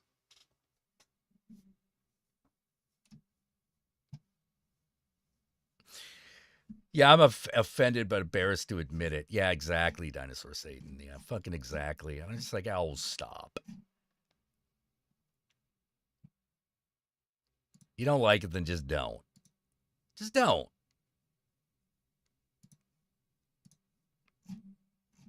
I'm not here trying to tell you that you have to like it. I'm just saying stop complaining about it.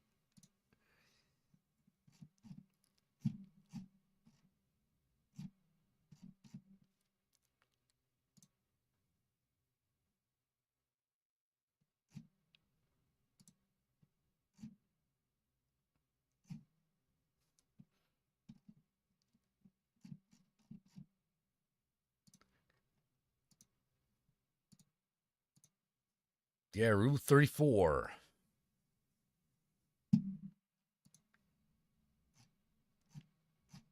I was surprised at how, like, common Dick Girl was, though. I gotta tell you.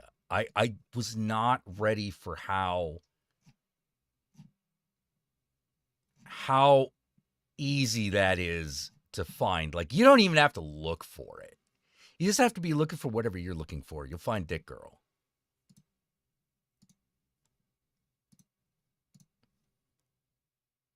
I believe the technical term is fuda.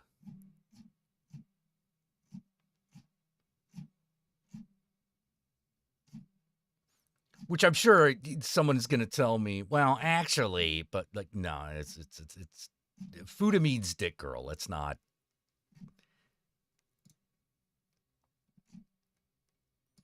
No, let's not lie to ourselves. Let us not lie. Why must we start a relationship with lies? Yeah, but like the only time you can't avoid a particular type of sexual content, you're already in porn world.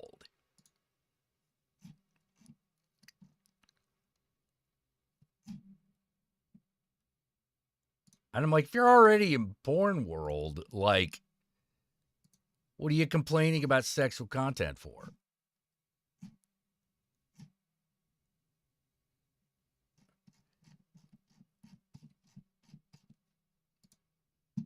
People are weird.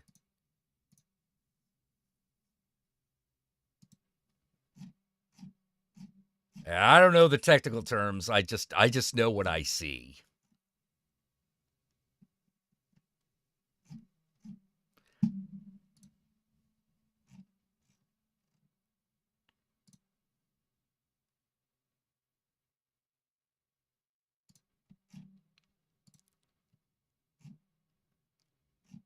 I just know what I see, baby.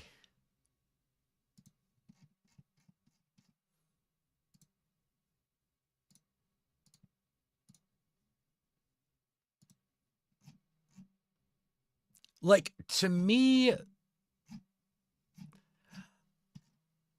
I can only guess at what the Dick Girl thing is really all about, because it strikes me that it's about something.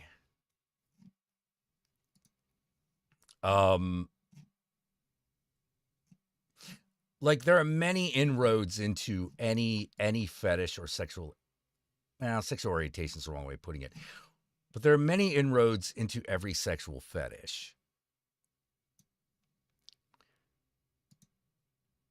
So I'm curious as to what all the inroads into that are, because I can think of a few. Like, one, probably simplest, which is people who are attracted to trans girls but won't admit it. Now, I'm sure there are also people who are into trans people that have that fetish that will admit it.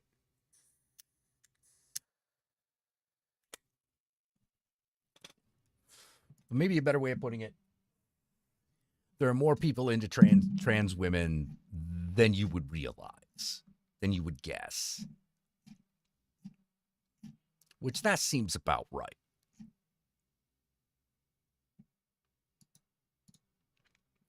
Like, that seems about right.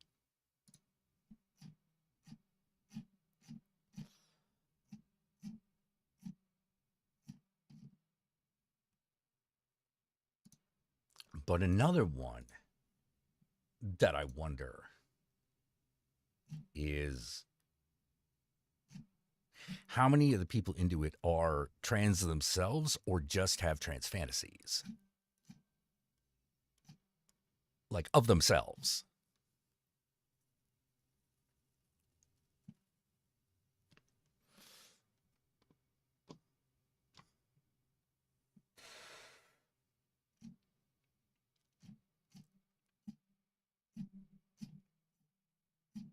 know,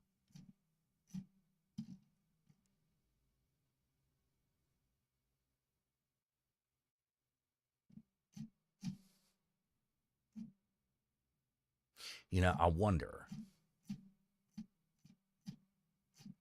I don't think I'm ever going to know, but I wonder.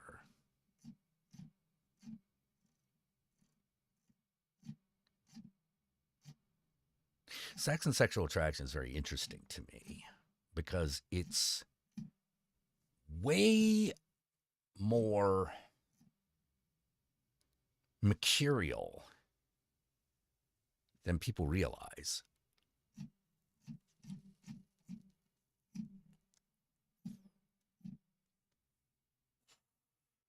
Yeah, it might be one of those things where it's like, do you really want to be a hot girl but don't want to give up your dick? Because the dick is a big part of that art style. I mean, because it's not small dicks either. It's big tits, big dicks, big hips.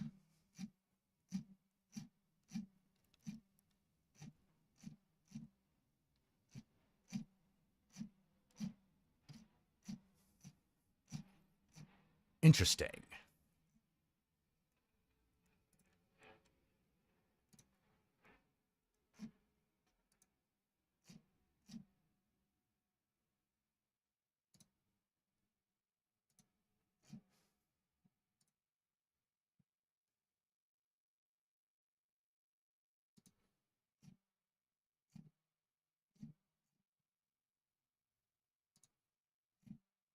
I find that interesting. Yeah, and it's more mercurial. It's a little more mutable than people want to admit.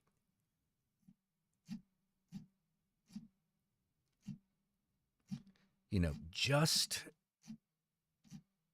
on the level of being sexually attracted to something or sexually aroused by it.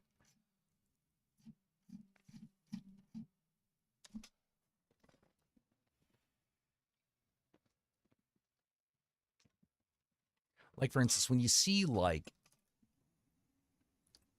you think about the, the quote unquote media ideal, particularly of women, it's a complete lie. It's a complete lie with men too. But with women, it's much more noticeable how much of a lie it is.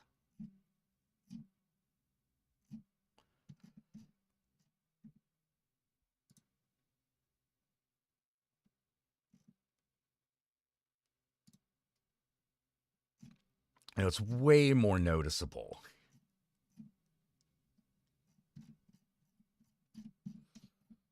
But what women find physically arousing about men, we actually don't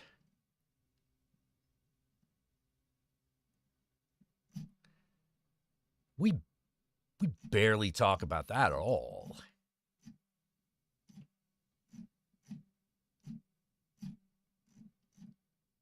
Unless you get into porn world and then the when you get into thirst world, then people will talk about it.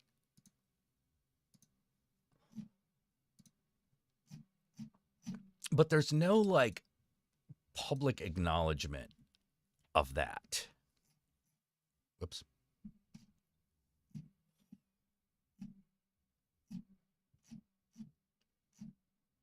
Which I find interesting. I find that very interesting.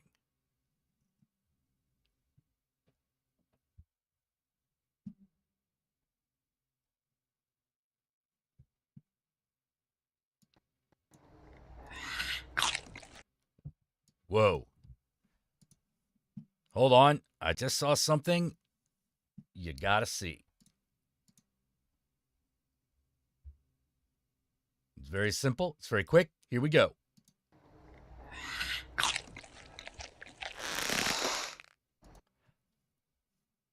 It's a cat shark eating a lemon.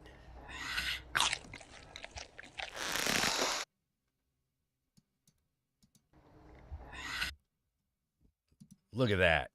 Oh, whoops.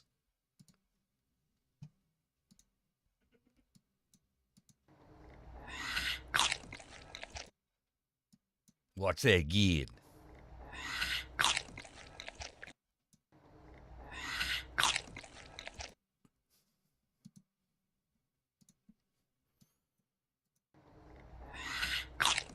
Watch that all day.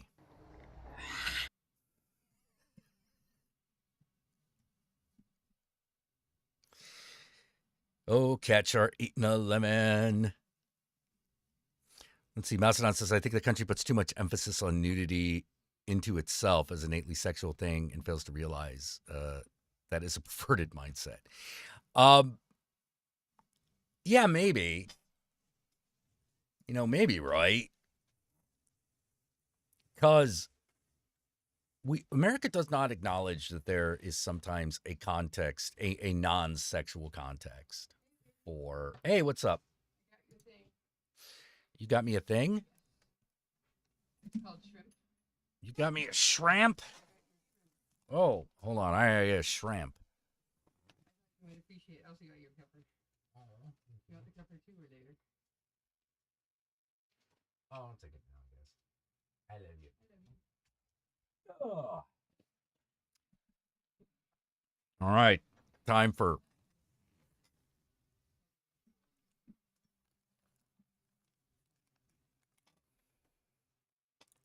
I got shrimp.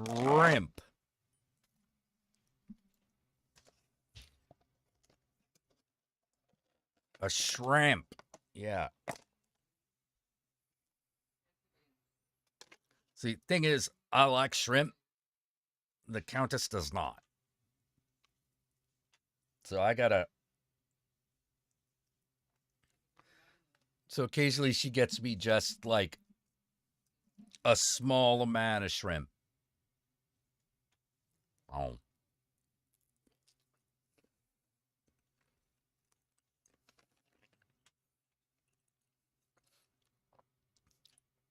A little lemon on that, a little cocktail sauce. Very good.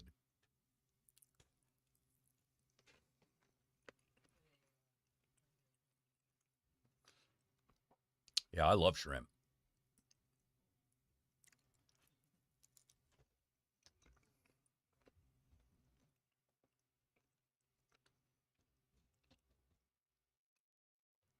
Ah.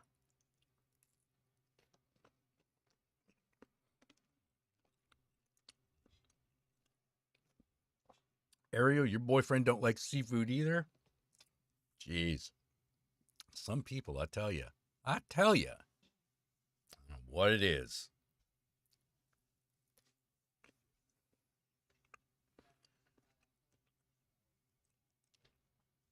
I don't know where these shrimp come from, but they're the little ones that you get in America, not like the big ones you get in like Asia.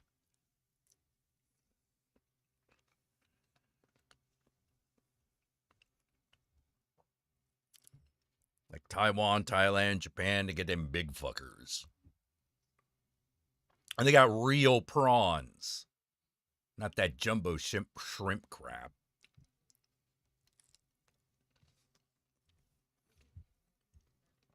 Real prawn, you have to go out with a knife and fork. Can't get it all in one bite.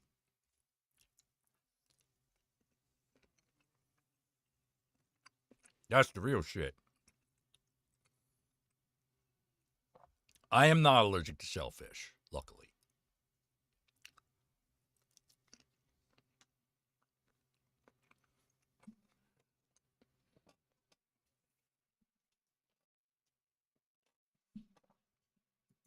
Although that does remind me,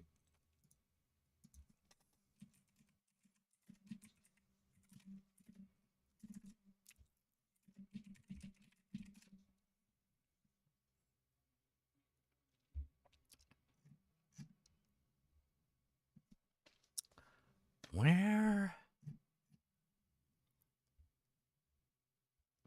Reminds me of a bit on C Lab where, like, the stupid dude, Stormy, is eating shellfish despite the fact that he's allergic to it.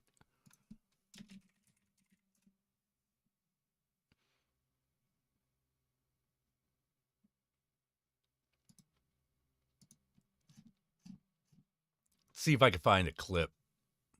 Come on.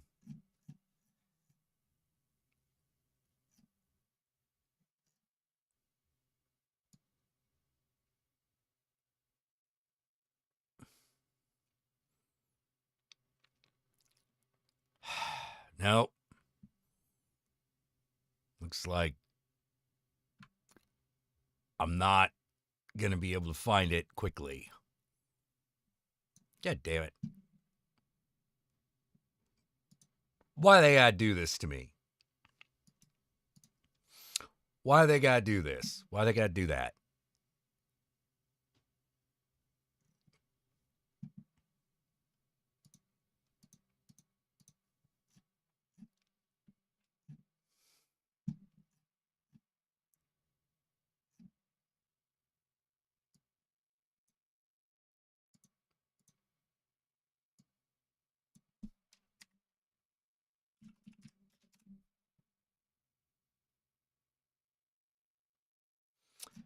Now, if I put seafood allergy C lab, it just fucking.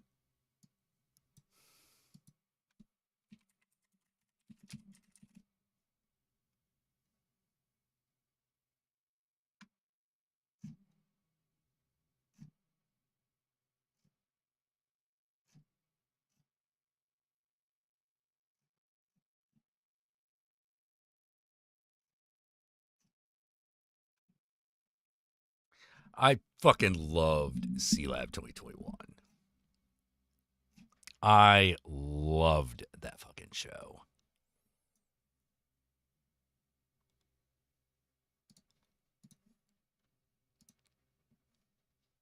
Oh, whoops, gotta.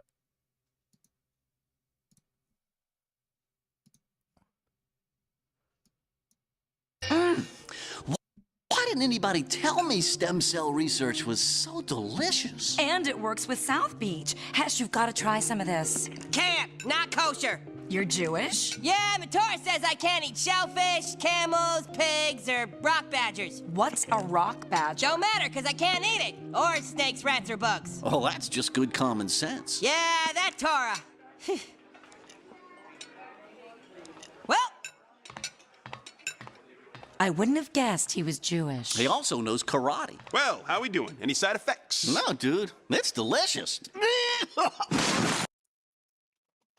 Oh, man, it stops there.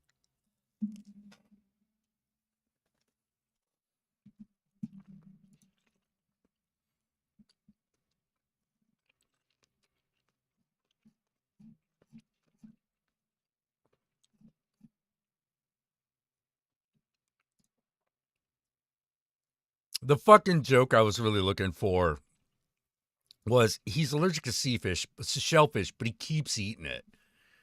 At one point, his face is all swollen up. He's got like a tracheotomy. And he's still eating the sea fish. And he just goes, "Get me some more epinephrine, Doc. I'm closing up again."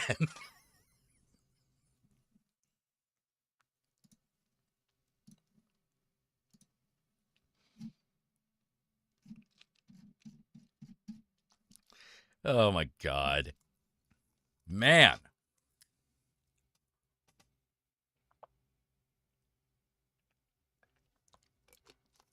Just bite the head off? Yeah, but my point is, a real prawn you can't eat in one bite. It's got to at least be a 2-biter, you know?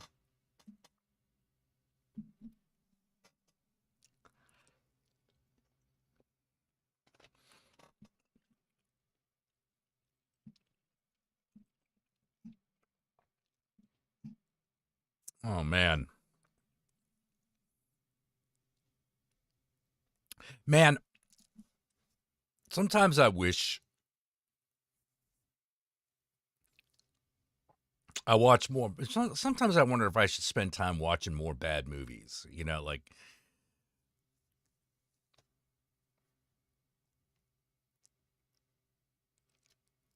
Because, like, I love seeing fucked up shit.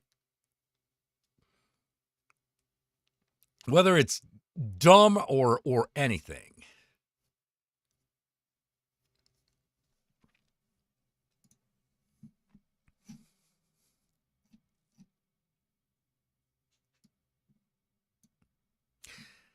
And I feel like in today's day and age, people are just not, they just don't appreciate fucked up shit like they used to.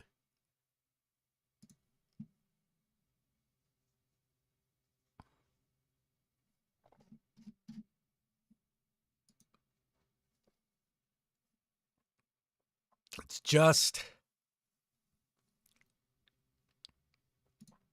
just too bad.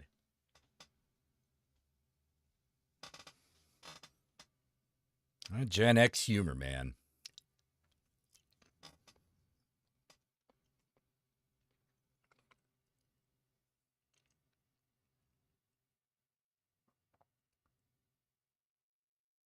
Well, yeah, exactly. Like, the problem I have with Blood and Honey is I'm like, this probably isn't as crazy as it should be.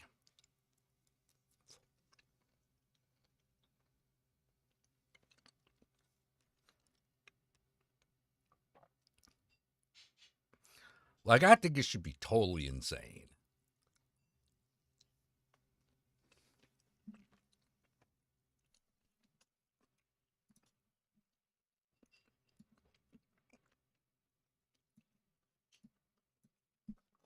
Like, if it had been like, if Blood and Honey had been done by Truma, I would have watched it.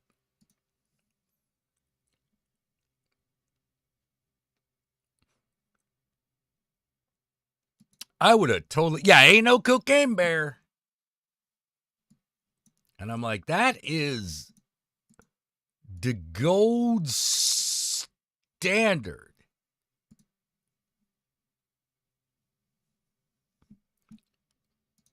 Cocaine Bear should be the gold standard. That movie is amazing.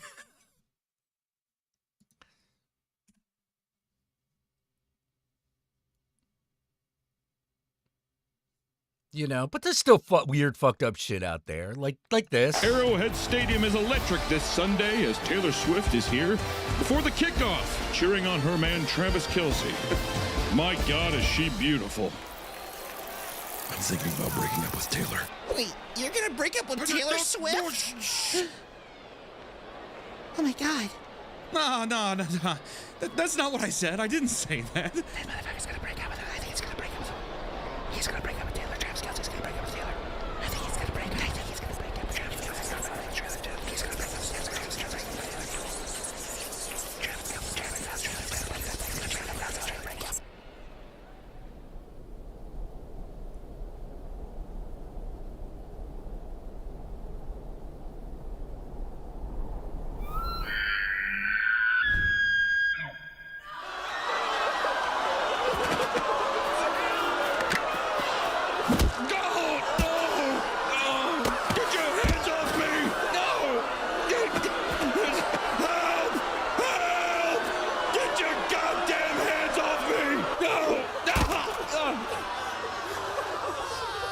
Why do you want to leave me? Babe, that's not what I said.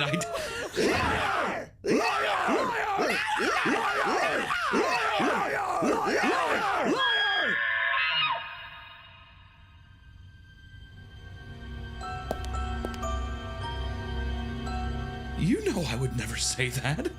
You know how tight we are, Tay-Tay. Come on. Why do you have to lie to me? I love you, and you want to break my heart? Why can't you love me? Love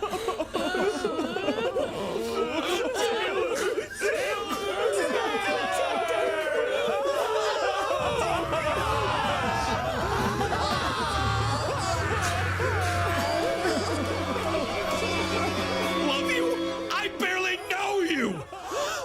You want me to fawn over your existence? Everything is spectacle and everything so perfect and right. I try to get your attention, but it goes unnoticed until it's convenient for you. I can never love you because I can't stand the idea of you.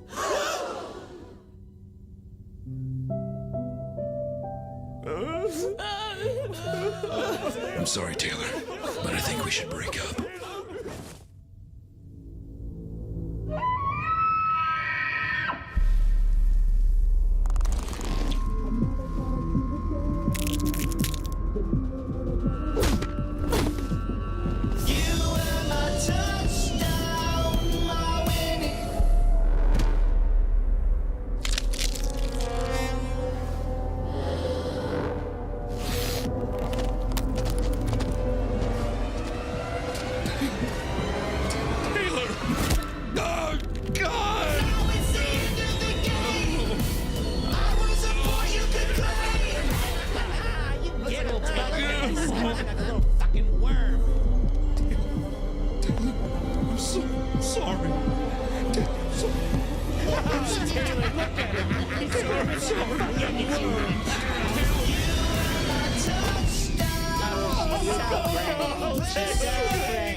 And there goes Taylor Swift, whose new song, Trouble on the 44-Yard Line, is already 12 times platinum.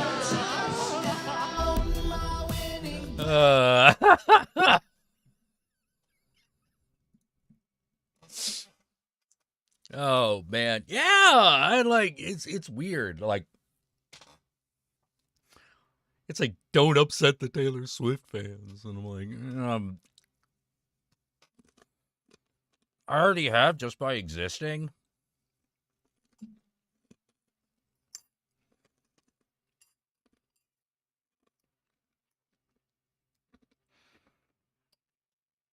I offend most hardcore Taylor Swift fans just by existing, so whatever.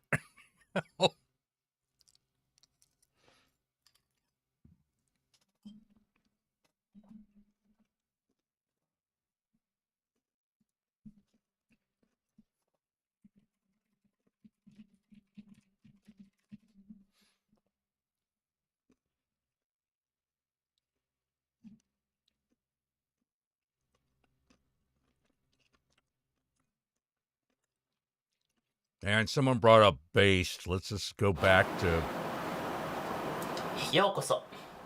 あなたは Let's go back to アナル it. セックスが大好きですか? So I got a little story to share with you guys. You know what really pisses me off? I don't exactly know how to pronounce them, but I think they're called memes. Now, if you live under a Dwayne Johnson, memes are these terrible, pixelated, cancerous pictures that people send to each other.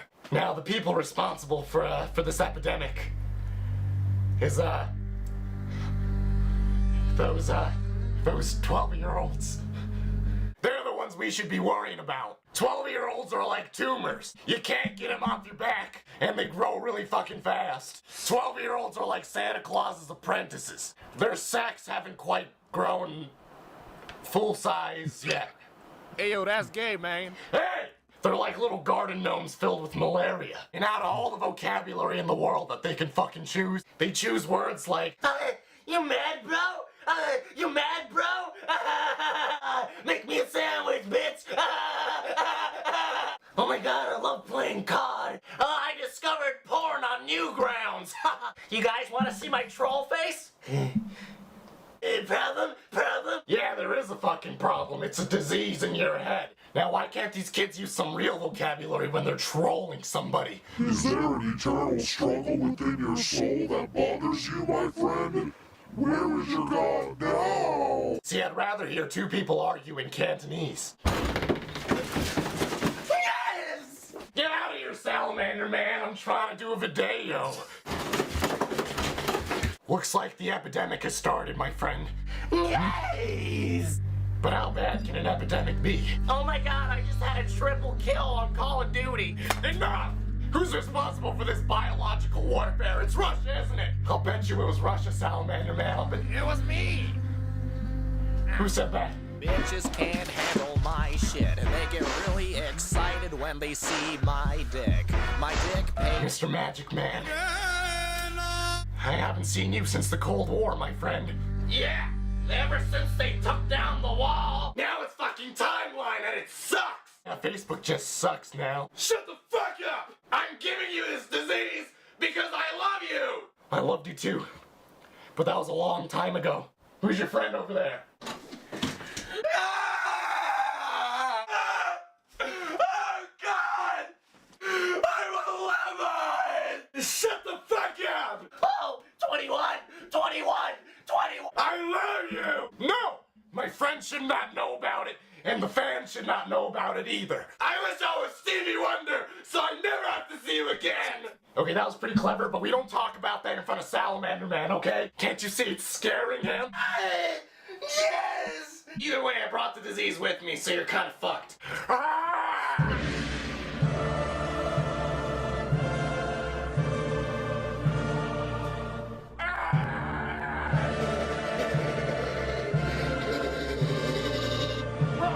Run, my friends! Run!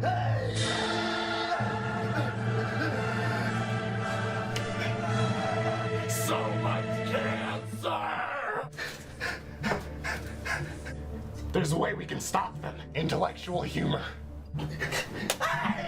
Yes! We've lost this battle. The memes will take over the show. Call the base god, my nigga. That's right. I just hope the base god will listen.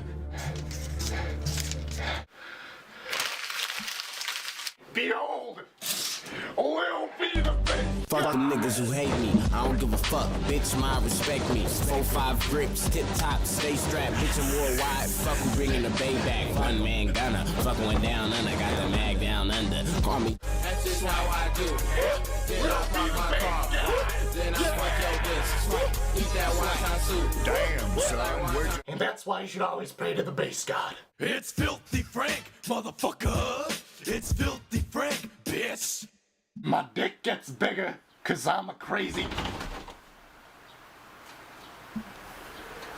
Let's get some pussy tonight.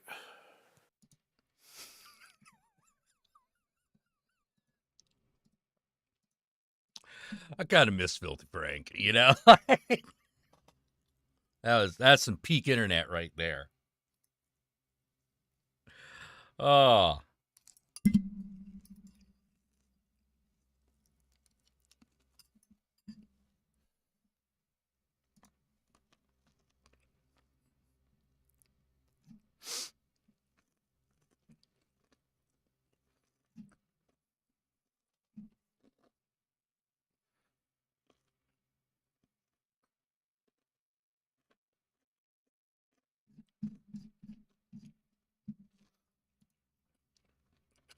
See, what else we got?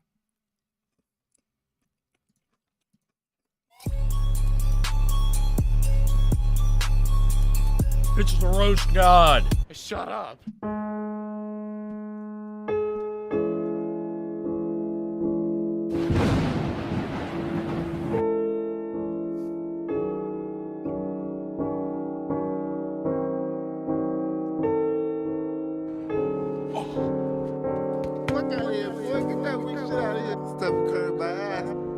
How could you? Stephen Curry, my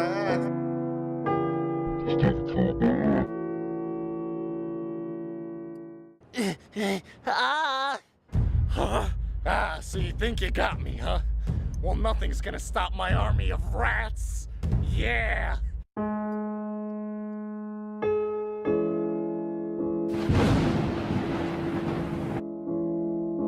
Stephen Curry, my ass. Good job, guys.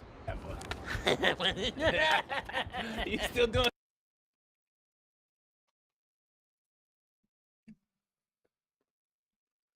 Now, as far as we can figure,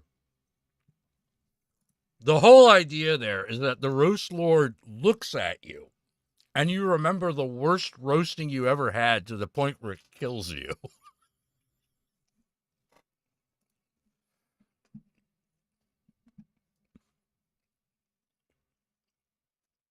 Let's take another blast back from the past.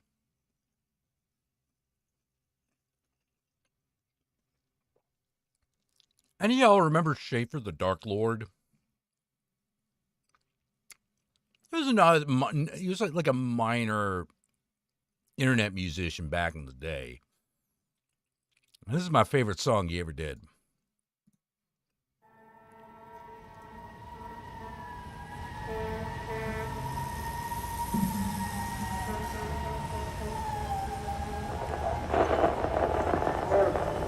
People of New York!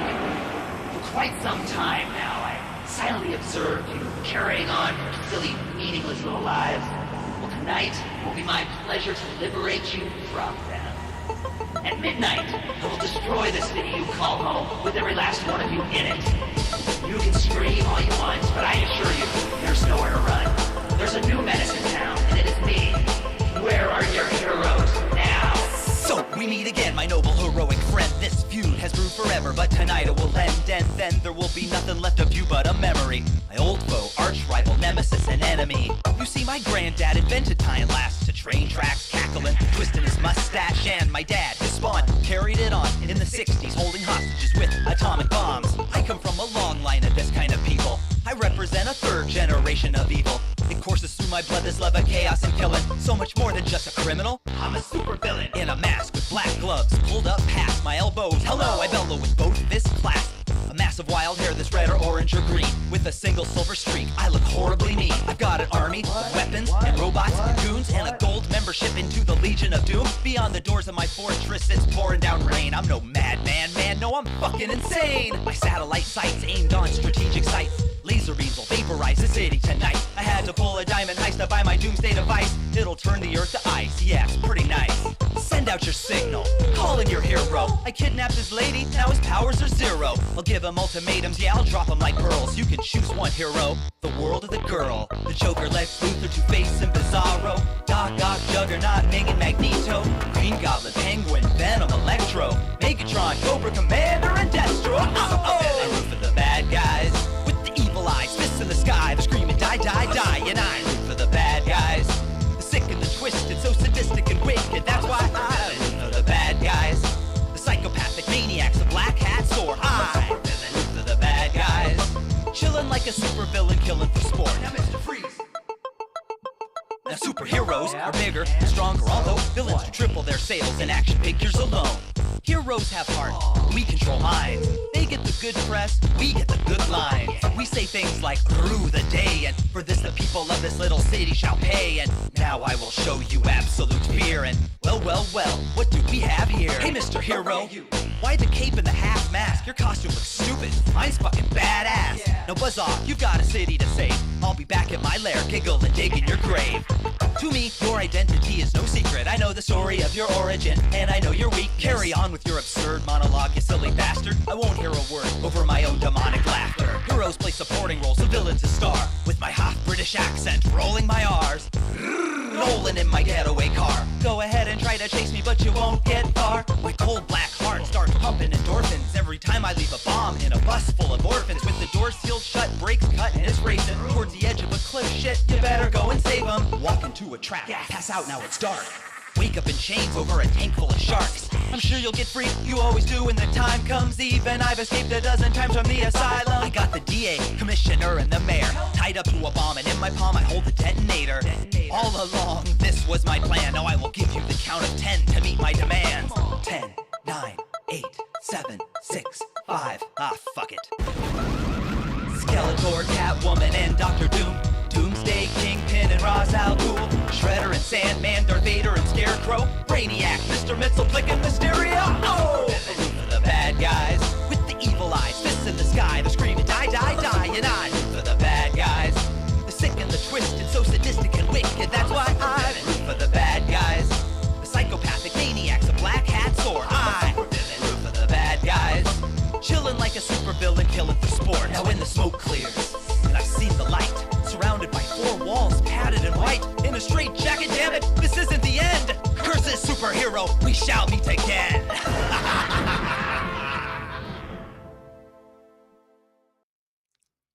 And then, of course, actually,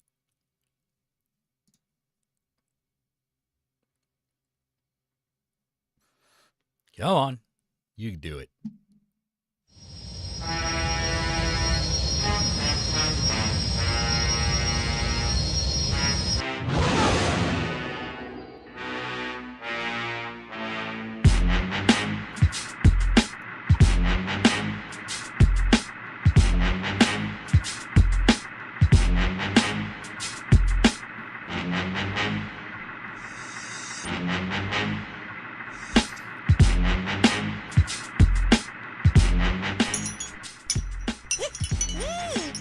Is it ready yet?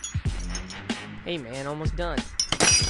How long? Take it easy, man. Just about done. There. This baby is purring like a gherkin. You're gonna get all the ladies in this. Whatever. Hey, how you gonna pay for this? How about I let you live? Are you serious? I'm always serious. Ha! You're such a kidder. Ah! They never listen.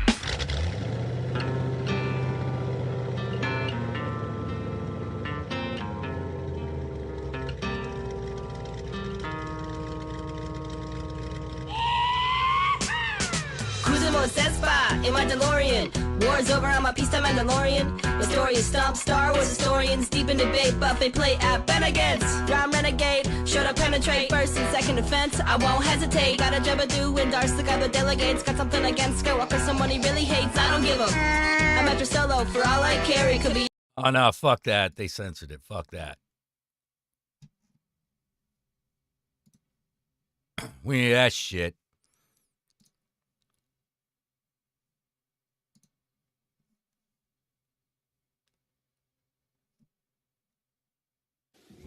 I'm a simple man making his way through the galaxy, like my father before me.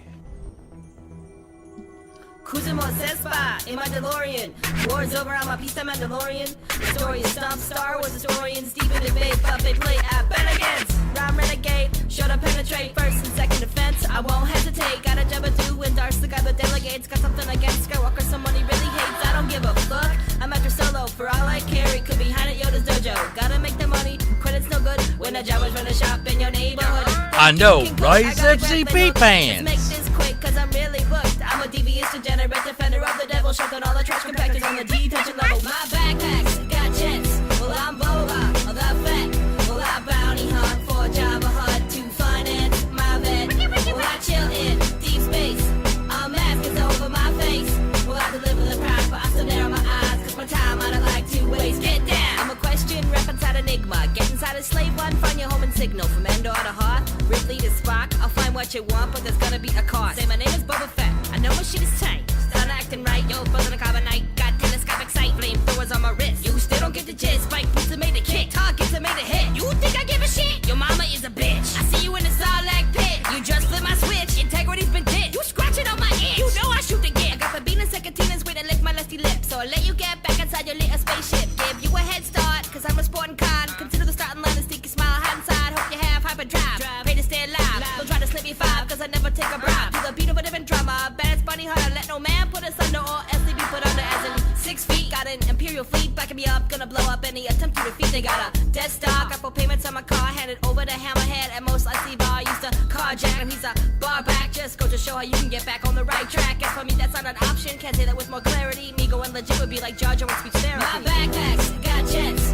well I'm Boba, the fat. Well I bounty hunt for Jabba Hutt to finance my vet. Well I chill in deep space, a mask is over my face. Well I deliver the prize, but I still narrow my eyes, cause my time I don't like to waste. Get down, slice it open like a tom-tom, faster than the Autobahn or a motorbike and try. Do the deed, I'm then I'm gone. Jabba has a hit fit, contact Corinthian, overcoat the plan on photopolitic, it's legit. Back in the day when I was a slave, living life in a fast lane, like in a pod race. Mean streak tweak, that became a basket case, so the space age, put that place post haste. Took up a noble cause, called a Clone Wars, lifestyle all about girls and cars. Getting fucked up and fucked up, boss. I'm not a retard, or gay like the barge. I'm large and in charge with a face so scarred. A cold black heart that's been torn apart. The Sith wish that they had a dick so hard, cause it's long, long ago when I pussy far, far. Call me master, cause I'm faster to pry on fire. I no longer have to hot wire. I'm a hunter for hire with no plans to retire, and all the sucker MCs can't call me sire. My backpacks got jets. Well, I'm Boba, the vet. Well, I bounty hunt for Jabba Hutt to finance my vet.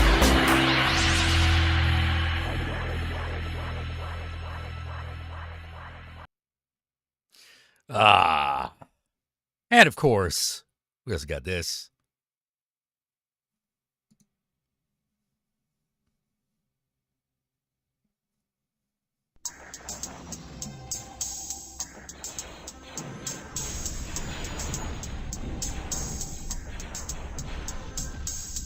It's not the east or the west side. No, it's not.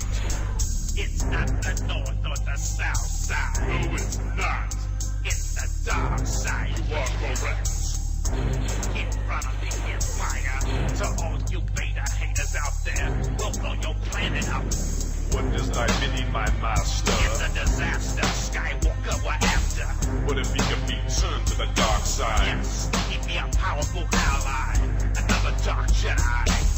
He will join us or die. We got Death Star. We got Death Star. We got Death Star. We got Death Star. We got Death Star. We got Death Star. We got Death Star. We got Death Star.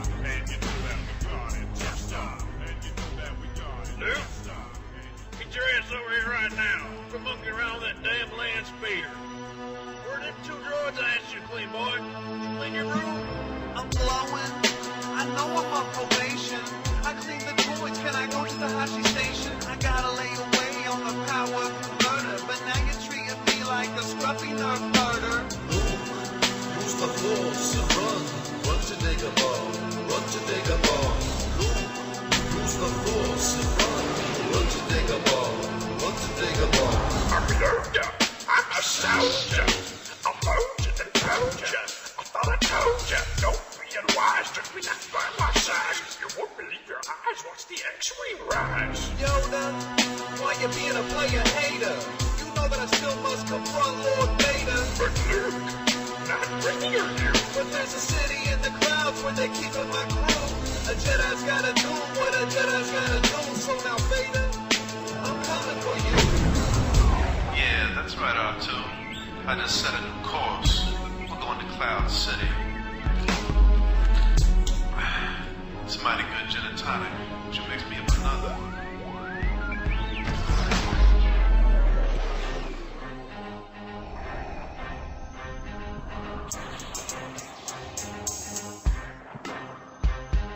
Impressive. Now release your anger. You must have sensed that your prisoner is in danger. Oh, why'd you slice off my hand? It's imperative that you understand. Obi-Wan would never bother. Telling you about your father. He told me enough. He told me you killed him. Then there's something I must reveal. Then I'm your father. I'm your father. I'm your father. I'm your father. I'm your father. I'm your father. I'm your father. I'm your father. Knock him out the box. Knock him out. Knock him out the box.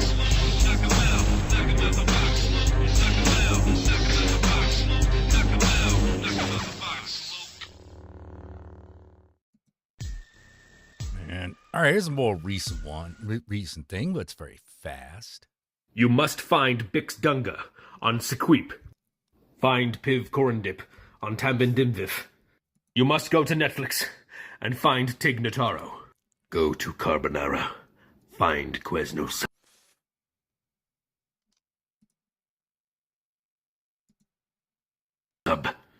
Go to Natafada. Oh my God. Ah. All right. Well, it's probably about time for me to close this stream up for the night. I want to thank you all for coming. I want to especially thank Mad Freshman, George Version, Dinosaur Satan, and Flashman. Thank you all so much for the donations. Let's get a Hail Satan again for all of them. Hail Satan, Mad Freshman. Hail Satan, George Version. Hail Satan, Dinosaur Satan. Hail Satan, Flashman. I got a question, though. Dinosaur Satan. Are you the Satan of dinosaurs, or are you Satan that is a dinosaur? Things to think about. You know? Or is he the Satan that planted dinosaur bones?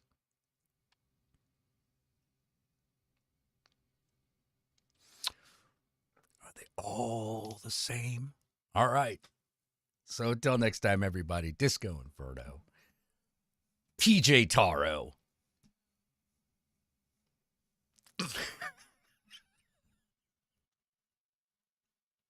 I'm Ace Satanas, Disco Inferno.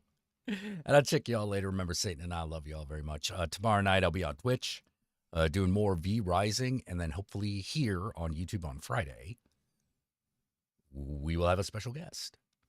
And you will find out who. But only if you tune in to watch. So until next time, I love y'all very much. Don't forget to wash your